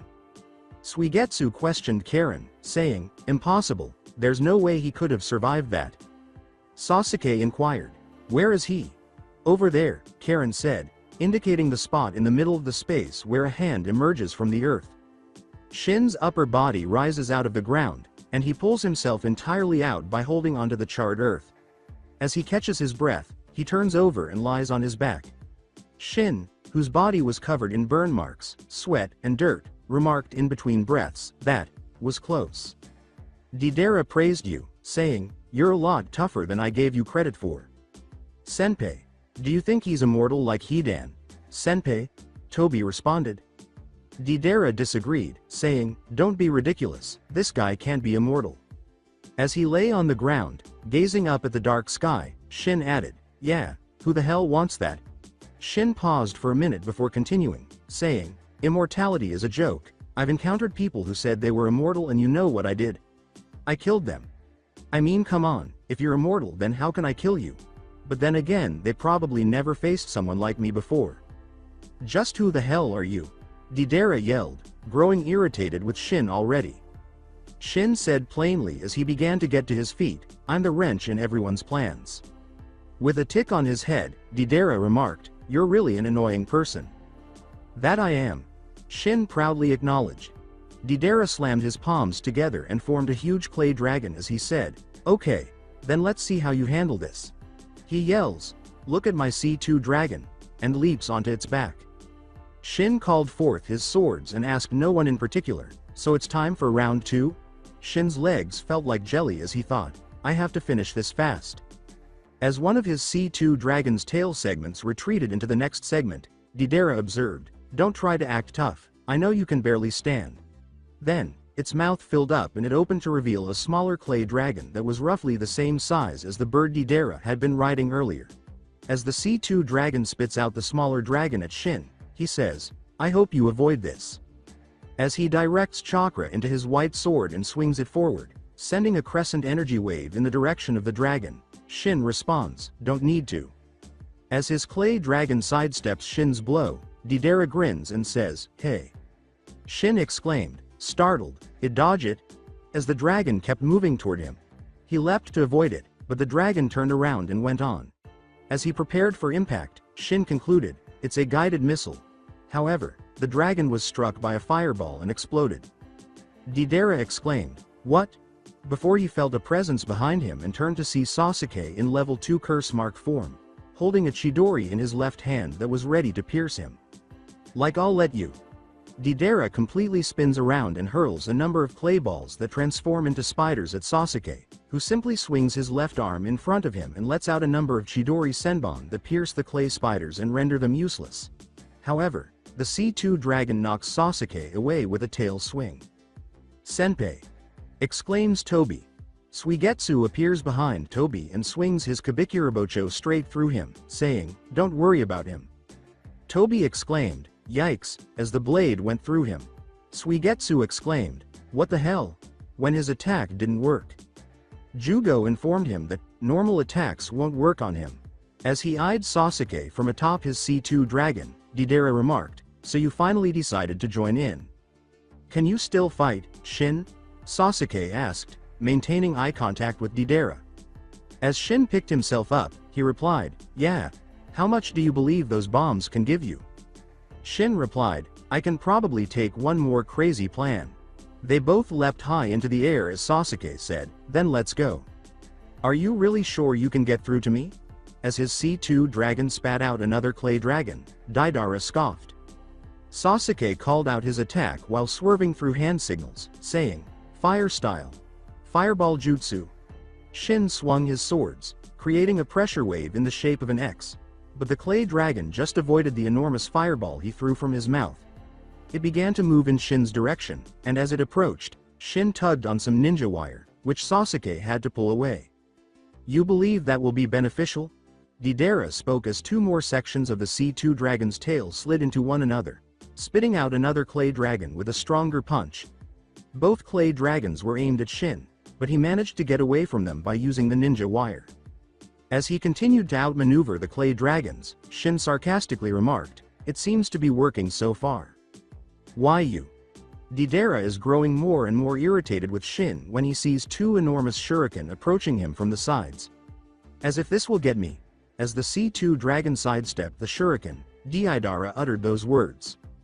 "Wasn't supposed to." Deidara turned to face Shin and Sasuke just in time to witness Sasuke swing Shin in his direction. So that was their plan. Deidara sidestepped the C2 dragon, but the shuriken struck it right away. "No way. You got it now." As he tackled Deidara, Shin uttered those words. As Shin put his arms around Deidara, he grunted, "Damn, let go." When Deidara saw his clay dragons approaching them, Shin said, "Nope, now you'll experience what your art feels like." "Are you crazy?" Deidara screamed as he fought to break free of Shin's hold. Shin grinned as the clay dragons slammed into him, engulfing them both in a massive explosion. "Yup." "Deidara." Tobi let out a cry. "That was his strategy?" Karen yelled incredulously. Tobi cried, "Oh senpai, I knew you would die from bombing." "Shut up Tobi." When Tobi looked up, he saw Deidara leap out of the smoke. "You're alive, senpai." Deidara said, "Of course I am." His Akatsuki cloak vanished as he skidded across the ground. However, where is Shin? After asking, Karen noticed something fall from the smoke and strike the ground. As he lay on his back, Shin remarked, "God, did that hurt?" "What kind of madman does that, you bastard?" Angrily, Deidara asks. Shin replies with a smile, "You're looking at him. This is my ultimate creation, my C4, Deidara says. Let's see you smile after this." Then he takes some clay out of his bag and eats it with his own mouth, spewing out a huge amount of clay that forms a giant doll in his image. As the C4 began to swell, Deidara boasted. Sasuke noticed a significant chakra accumulation with his Sharingan. Jugo, Karen, and Suigetsu flee as far away from here as they can. Sasuke issued a dire warning. "It's too late." As his C4 bursts, a white cloud is released, Deidara said. "No." When Sasuke saw the chakra rapidly spreading out with his Sharingan, he mentally screamed. "We can't possibly outrun that." Karen shrieks, but then she is suddenly lifted off the ground, and before she could say anything she was on the move at an incredible speed. "What the hell?" she thought as she suddenly stopped and was set down. She looked at the person who carried her and it was Shin. "Shin, did you just..." As Shin's black sword glowed and he vanished, leaving a trail of dust in his wake, he told her, "I'll explain later. I need to get the others first." As Karen took in her surroundings, she exclaimed, "He's fast. Where the hell am I? What the hell just happened?" Shin hurried back to the others, picked up Suigetsu, and dropped him off where Karen was. Confused, Suigetsu asks Karen. Karen told him simply, Shin happened. Suigetsu started to say, she, but was cut off when a heavy object fell on her. Pushing up her glasses, Karen smirked and said, Jugo's here, so that only leaves Sasuke. Sasuke blinked in bewilderment as he returned to the battlefield. One moment he was ordering his team to flee, and the next moment they were all gone. What was happening? He whispered to himself as Shin materialized before him. Come on, Sasuke, you're the last one, Shin said urgently, but then fell to his knees. No, not right now, in his mind, he screamed. Deidara made a hand sign and said, now you're both dead. When Sasuke looked at his arm, he saw that it was falling apart. What's going on? As the rest of his body began to deteriorate, Sasuke uttered those words in horror. Sasuke. When Shin saw that he was also fading, he yelled, what the hell is going on with me? As he and Sasuke vanished, he screamed. I did it, I got rid of both of them, Deidara said, removing the gadget from his left eye and examining the area. Deidara yelled in victory, but then felt something ram through his chest. He turned his head around to see Sasuke's Sharingan. You? As he raised his arms, Deidara was struck in the wrists by a white sword. In front of him, Shin said, remember me. Hey, did you really think your genjutsu would fool me? As Sasuke's run through began to dissolve into clay, Deidara spoke from behind him. What? Shin and Sasuke both uttered those words simultaneously as a clay dome appeared all around them. With his body beginning to swell, Deidara stated, I have trained my left eye to see through genjutsu ever since my encounter with Itachi, and I developed this technique specifically to deal with the Sharingan. As he exploded, he said. The real Deidara was leaning against a tree outside the dome. Finally got rid of them. He mumbled, leaning his head back and closing his eyes. I wouldn't be so sure. When Deidara's eyes opened, she saw Shin and Sasuke standing a short distance away. That's not possible. He raised his hands and threw clay snakes that encircled Sasuke's legs, but Sasuke covered his body with lightning, which caused the snakes to stop moving. The lightning then followed the snakes' bodies back to Deidara, where he severed the connection. I figured out that your clay is an earth-style jutsu, so my lightning affinity should disable your bombs. Sasuke clarified as he approached Deidara. I can also see the chakra of your attack, so I knew what it was. You're bad, you're bad. I curse you, Uchiha, and your Sharingan, who, like your brother, are constantly criticizing my artwork. At Sasuke, Deidara shouted. Where is Itachi? Sasuke walked up and asked. You only give a damn about that. This is my ultimate art. I'm going to detonate myself, Deidara said, tearing off his shirt to reveal a mouth stitched up over his heart on his chest. He removes the stitches and feeds the mouth a ball of explosive clay, causing dark lines to spread throughout his body. Where your brother is, you won't even acknowledge my art. He's crazy. Alarmed, Sasuke thought. As it began to spread through his vanity, Deidara remarked, in death I shall become my art itself. No one has seen an explosion of this magnitude that'll leave a scar on the earth itself. I will be more admired for my art than anyone else. Deidara continued as the veins started receding into the mouth on his chest. Sorry, Toby. Deidara gestured to Shin, who was in fairly poor shape, and said, tremble in despair, cower in awe, because my art. Deidara trailed off as only the outline of his body remained, save for a dark ball on his chest that was beginning to crack. Sasuke turned to run, but Deidara said, the explosion will cover 10 kilometers, so there is no way you can outrun it, especially with the condition your friend is in. Sasuke. Shin yelled for Sasuke. There's an explosion. As the mouth on his chest exploded, Deidara concluded. As Karen, Suigetsu, and Jugo waited for Sasuke and Shin to arrive, they noticed a bright light coming from the area where Sasuke and Shin were engaged in combat with Deidara. What was that? Suigetsu inquired. Karen trailed off as the bright light grew larger and appeared to sprout arms. You don't think, she said. The Sasuke retrieval team is staring directly at it, so they aren't the only ones who notice it. What on earth is that? Kiba said, startled. As they started to move in the direction of the enormous light, Kakashi gave the order, it might be a lead, let's all go investigate it. Returning to Sasuke's team's location, they began moving in the direction of the explosion site. To their surprise, they saw a row of trees extending the entire blast radius when they reached the edge of the blast radius. What the devil? Karen was perplexed by what she was witnessing.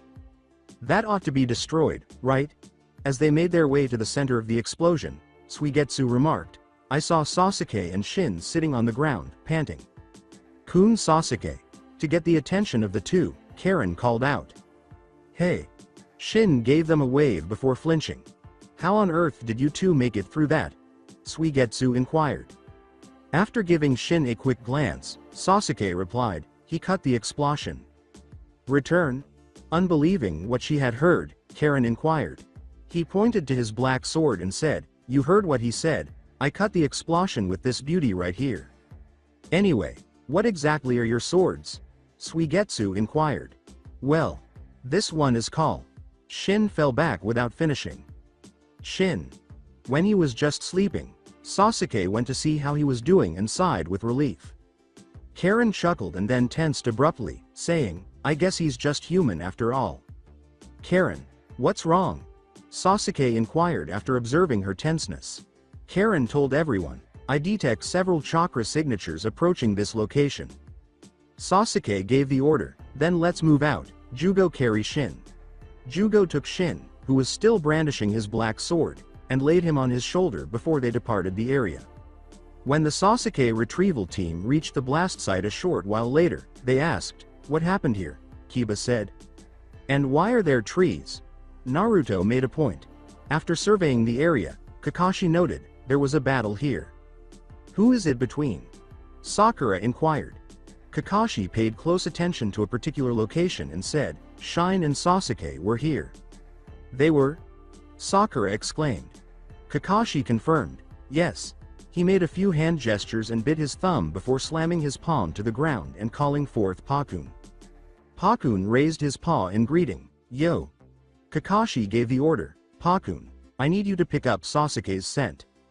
As he began sniffing the area Kakashi indicated, Pakun said, gotcha. He led the way and added, this way. Sasuke, we're coming for you. As he and his group followed Pakun, Naruto pondered. Karen sensed the chakra signatures from earlier following them and told everyone, we're being followed. What ought we to do? Jugo inquired as Shin's black sword abruptly began to glow before slipping out of his grasp. It embedded itself in the ground and began to form cracks in the direction of their pursuers. Now what? As the crack began to collapse and create a deep crater that runs alongside the remaining cracks, Karen moaned.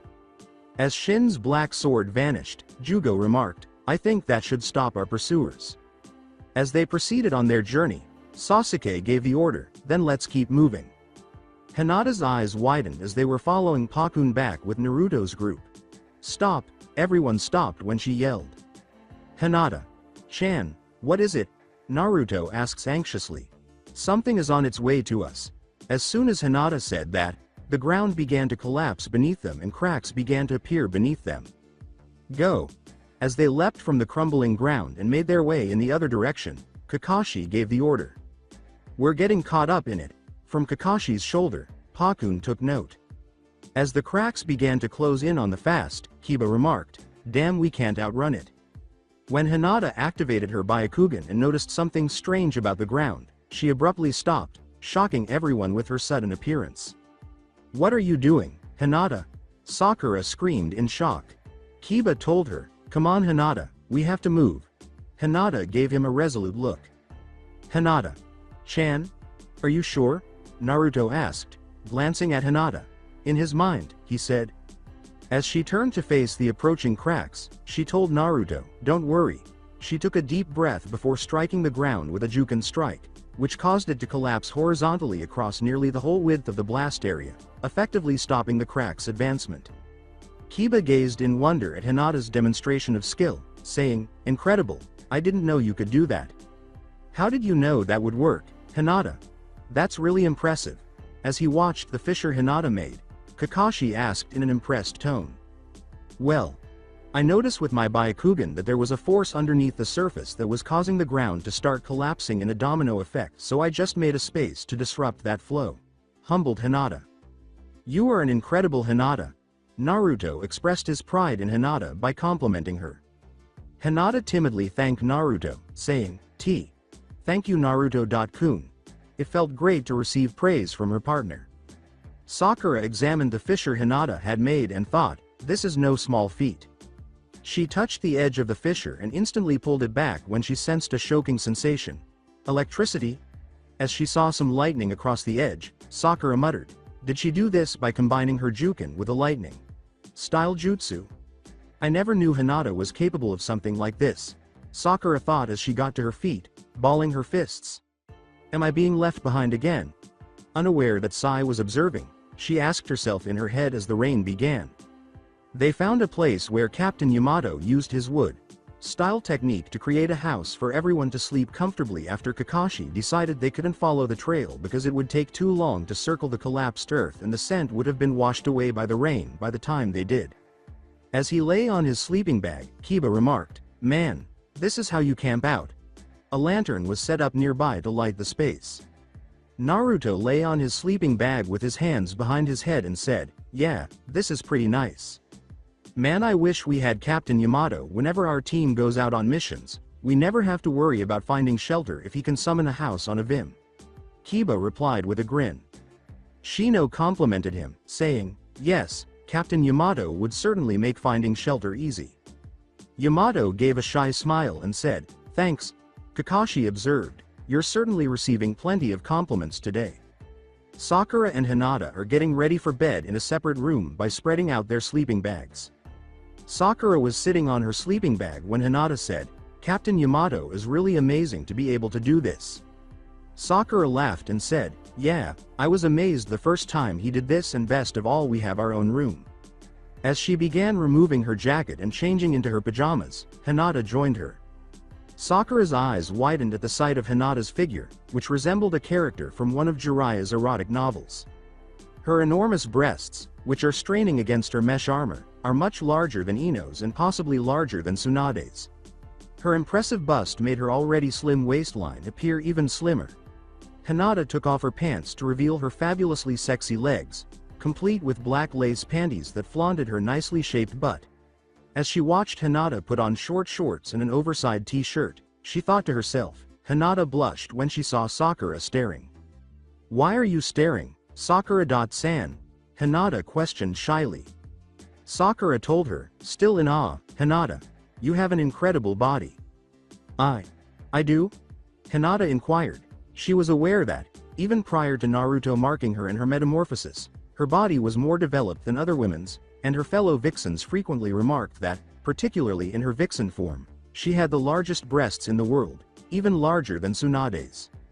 As Sakura approached Hinata and put her hands on her shoulders, she said, "Yeah.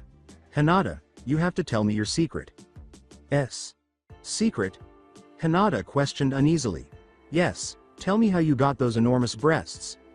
Are you following a diet? Perhaps a unique method?" Sakura moved her face closer to Hinata and asked.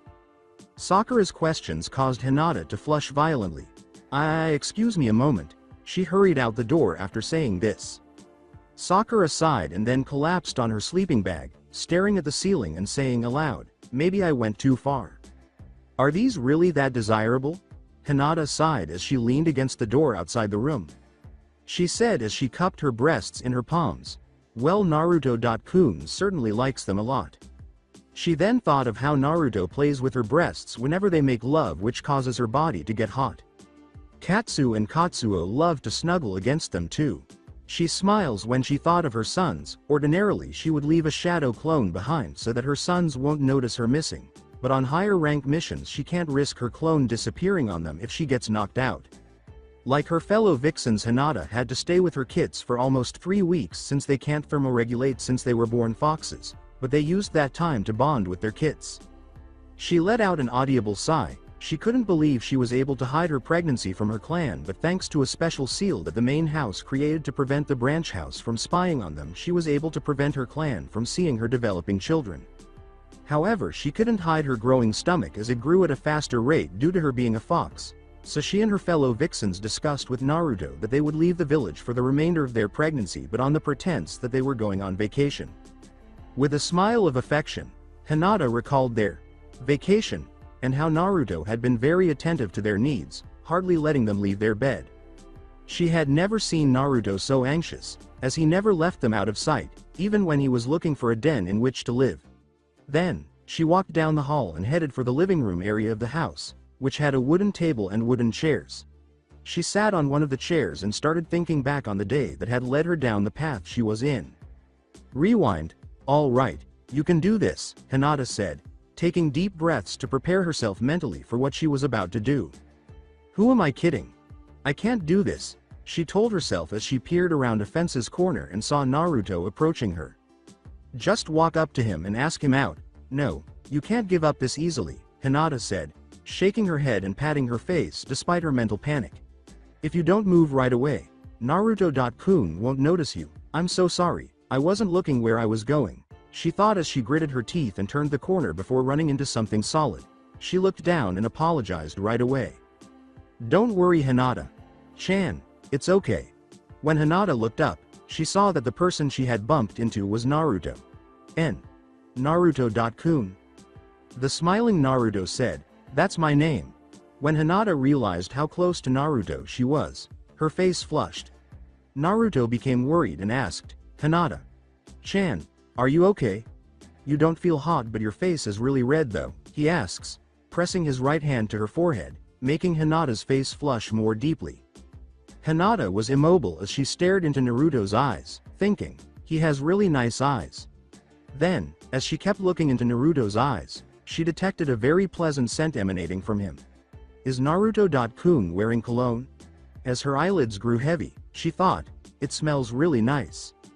Hinata-chan? Yes. She spoke quietly. Want to join me in getting some ramen? When Hinata realized what he had just said, her eyes widened. UW. Want me t.toew? With y.u? Naruto informed her, yeah, that's if you want to. Yes. I'd love to, too, she said excitedly. Excellent. As he extended his arm to Hinata, Naruto spoke. Is this what I believe it to be? Hinata thought as she wrapped her arms around his and he led her to Ichiraku. Yes. It is, she cheered in her head. Flashback termination. Hinata grinned at the memory, even though they were only enjoying ramen, she later discovered that the pleasant smell was actually his pheromones. She mentally laughed when she ate more ramen than Naruto and forced him to stop eating because he couldn't keep up with her. And that was before I was pregnant too. She thought to herself as she laughed, then she felt someone behind her and grinned as her fox ears appeared on top of her head. She felt hands on her shoulders and began massaging them, and she sighed with satisfaction as her shoulders began to relax. How does that feel? Hinata said, leaning her head back and groaning, it feels wonderful, Naruto-kun. After grinning, Naruto leaned down and planted a hot kiss on Hinata's lips, causing her to quickly wrap her arms around his head. Naruto licked her lower lip, requesting permission to enter her mouth, and Hinata complied by opening her mouth and letting her tongue fly out to meet his. As their tongues struggled for control, their bodies began to heat up, and eventually they parted because they were running out of air, leaving a thin line of saliva between their mouths. Naruto looked at Hinata's luscious legs and breasts and remarked, Hinata-chan, if I didn't know any better I'd say you were trying to tempt me with the way you're dressed. What if I am, too? She got up from her chair to stand in front of Naruto and asked in a playful manner. With a husky voice, Naruto said, then I'll have to punish you. His fox ears protruded from his head. As her eyes narrowed, Hinata purred, oh, I would like to see you try. Would you mind taking this outside? He presses his forehead to hers and asks. As they head out the door, Hinata responds, let's. 3 hours later, Sakura was sound asleep on her side, facing the wall, when she heard the door open and the sound of footsteps entering the room, but there was something strange about the unevenness of the footsteps, as if the person was having trouble keeping their balance, and the tapping sound that accompanied the footsteps, which is similar to Akamaru's footsteps when he walks around the house and his claws make this tapping noise every time he steps on the wooden floor. I must be dreaming, she thought as she tried to fall back asleep, but then she heard a moan, which caused her eyes to snap open, revealing the animal's large breasts. Wait a minute, animals don't have breasts that big? Particularly those that appear human. As she watched the shadow move forward and vanish behind her shadow, she considered turning around. Eventually, she mustered the courage to slowly turn around and saw Hinata's sleeping form. What? Sakura thought as she sits up and rubs her eyes. She looks at Hinata again and she's sleeping peacefully in her sleeping bag. Was it just a dream? Before reclining on her sleeping back, Sakura uttered these words aloud. She glanced at Hinata and saw the contented smile on her face, and she muttered, "She must be having a good dream," before falling back asleep. In the interim, Sasuke defeated Deidara. A man with several facial piercings and orange hair asks. As he adjusts his equipment, another figure remarks, "Yes, although he had help from his team, more specifically Shin." A woman with blue hair and a piercing on her lower lip asks, "We've lost someone who had an advantage over Sasuke's ace." As he completes his preparations, the unidentified figure remarks, "Indeed, but now that he's not with us, Sasuke's team remains unchecked." "Where did Sasuke discover someone like that?" the female asks aloud. The orange-haired man answers her, "The world is vast, there are plenty of strong individuals that chose to remain hidden. In any case, we have to be prepared to deal with him. I don't believe Sasuke is truly in command of someone as powerful as him." The unidentified individual responds. "What if he is? What are your plans, Tobi, or should we call you Madara from now on?" the figure in orange asks. As lightning flashes in the distance, Madara says, "Madara will do. I think it's time to end THS charade and claim back my power. Conan, Pain, you two continue gathering the Jinchuriki. I'll see what I can do about Sasuke." Madara then leaves. The rain finally stopped the following morning, allowing the Sasuke retrieval team to proceed with their mission. "Pakun, do you smell anything?" Kakashi queries. Pakun informed him, "No, the scent has been washed away by the rain." Kakashi thanked the little dog, saying, "I see, well thanks anyway." Yamato remarked, "So now we're back to square one. Well, then let's keep looking for Itachi." With a resolute tone, Naruto said, "And this will make it easier." He made a hand gesture, and a number of Naruto clones materialized. Everyone nodded as they carried on looking for Itachi. Shin has now fully recovered and returned to his previous self, while Sasuke's team is also on the move in another location. "Yes, it's wonderful to be alive," Shin exclaimed joyfully. Karen reminded Shin, "Hey, you still haven't told us about your swords."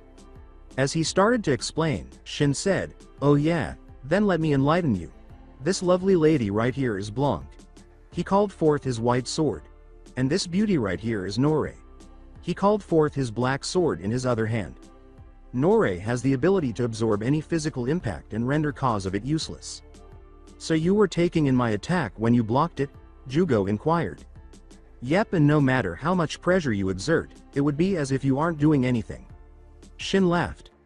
"I can also use that energy to amplify my physical abilities, like give myself super speed." "Wait, so that's how you managed to carry all of us to safety so quickly?" Karen thought. Shin grinned and said, "Yep. But if Nore wasn't physically touched by the bombs, what did you absorb?" Suigetsu inquired. "It isn't just limited to physical touch. Nore can absorb the vibrations of the explosions," he went on to explain. "Whoa, and how is Blanc doing?" Surprised by Nore's abilities, Karen asks. "Blanc can absorb energy like chakra and chakra-based attacks and adds it to my own," Shin clarified. Suigetsu observed, "It's just like Samahata. But unlike that sword, Blanc can magnify the chakra it absorbs before it transfers it to me. So even if it absorbs a tiny amount of chakra, it will strengthen it by a lot." Shin explained, causing all of their eyes, including Sasuke's, to widen in surprise. "There are other abilities these swords have, but I'll show them to you later since it appears we've found our target." Shin gestured ahead of them where Itachi Uchiha was waiting for them, and Sasuke snarly came up to him. Before Sasuke disappeared and materialized in front of him with his sword piercing his stomach, Itachi yelled his brother's name, "Sasuke." "That was fast," Shin said in a neutral tone, but then Itachi dispersed into a flock of crows and revealed that Itachi was behind it a couple feet away. "You've improved," Itachi noted. "You have no idea," Sasuke told him in a neutral tone as he prepared to fight. "Let's not do this here. There's a special place not too far from here. I'll be waiting for you there," Itachi told him before dispersing into crows. One of them motioned for them to follow. "Let's go," Sasuke ordered as they all followed the crow. Along the way they saw Naruto coming towards them. "Sasuke." Naruto called his ex-teammate's name before Sasuke rushed towards him and punched him in the stomach, causing him to disappear in a puff of smoke. It's a shadow clone, we have to move quickly, Sasuke said urgently. In another location, the real Naruto received the dispelled clone's memories. I've located Sasuke. He informed everyone. Follow me. He began to lead everyone on the direction his clone used to be. He's making good use of the experience-sharing ability of the shadow clones, but when did he figure that out? Kakashi asked himself in his head as he follows Naruto.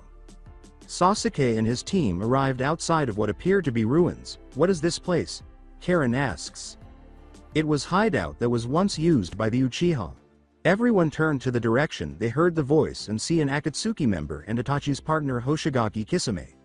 Itachi is waiting for you up ahead, but from this point on Sasuke goes alone. Fine by me. Sasuke says as he walks ahead with Shin right behind him. I said Sasuke goes alone. Kisame repeated as he put Samahata between Shin and Sasuke. I want to see the fight. Shin says smirking. Itachi doesn't want anyone to interfere. Kisame tells him as his hand grips Samahata tightly. I'm just going to watch. Shin says calmly. As he gets ready to attack, Kisame declares, not going to happen. Sasuke commanded, Shin, stay here with everyone else. Shin whimpered, gesturing to the others, but it'll get boring and these guys are no fun. He smiled when Sasuke told him, if you come with me then you'll miss out on the fun that's coming after us.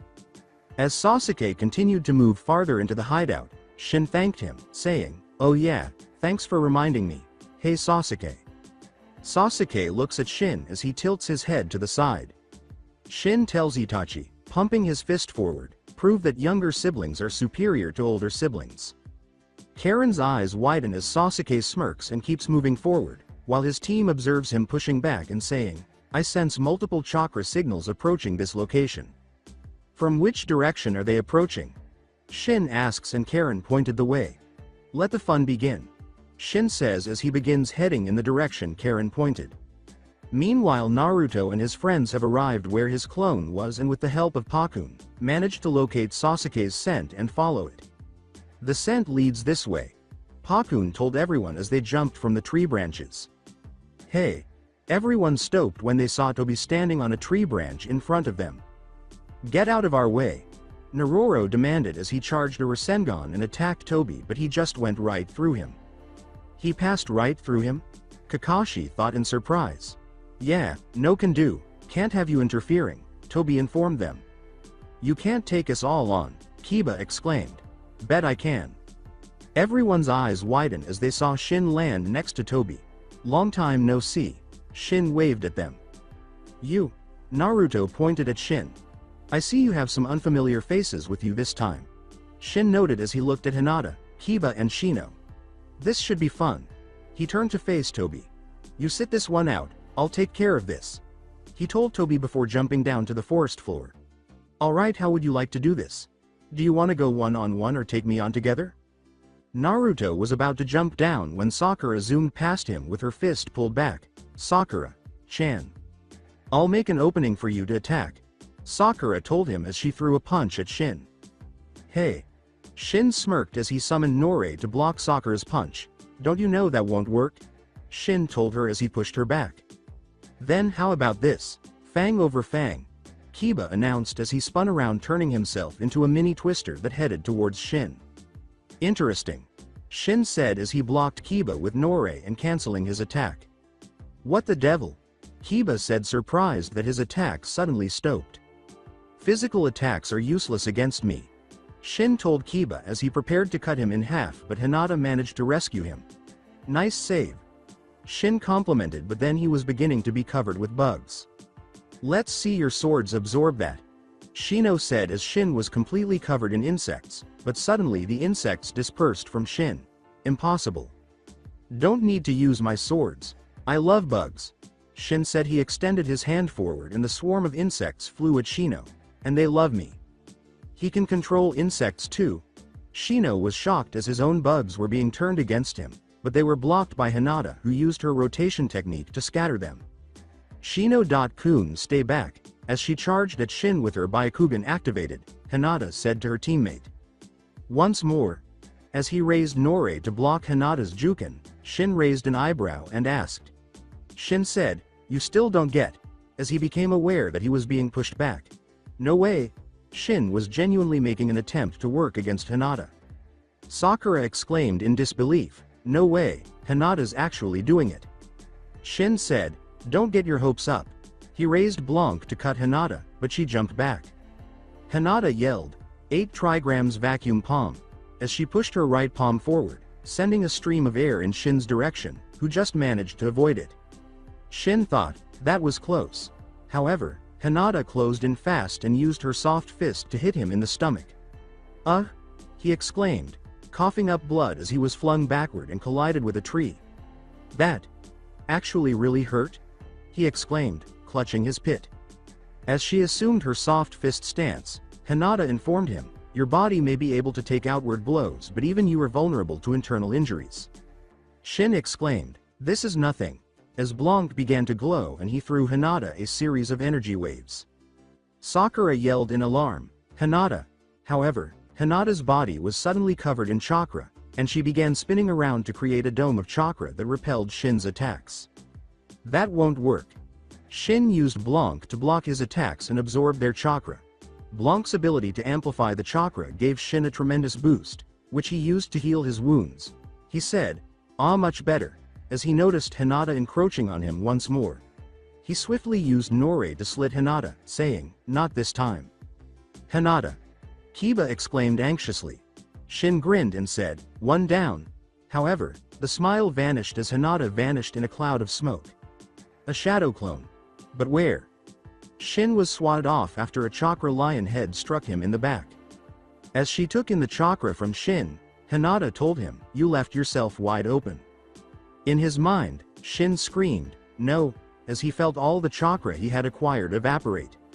As Hinata absorbed Shin's chakra, she felt a tremendous surge in her own. A chakra aura enveloped Hinata's body, and she thought to herself, "This feels incredible."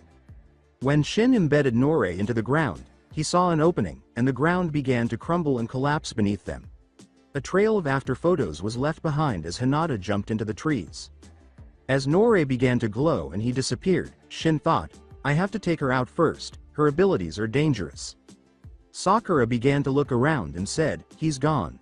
Because of their connection, Hinata's instincts sensed danger, and Naruto did too. Shin materialized behind Hinata and knocked Nore down on top of her, severing her in two. Naruto yelled, "Hinata!" in horror as his mate was cut in two in front of him.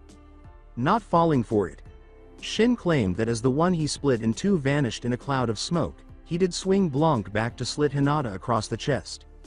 The second Hinata, though, also vanished. Shin looked up and saw Hinata sitting on a higher branch.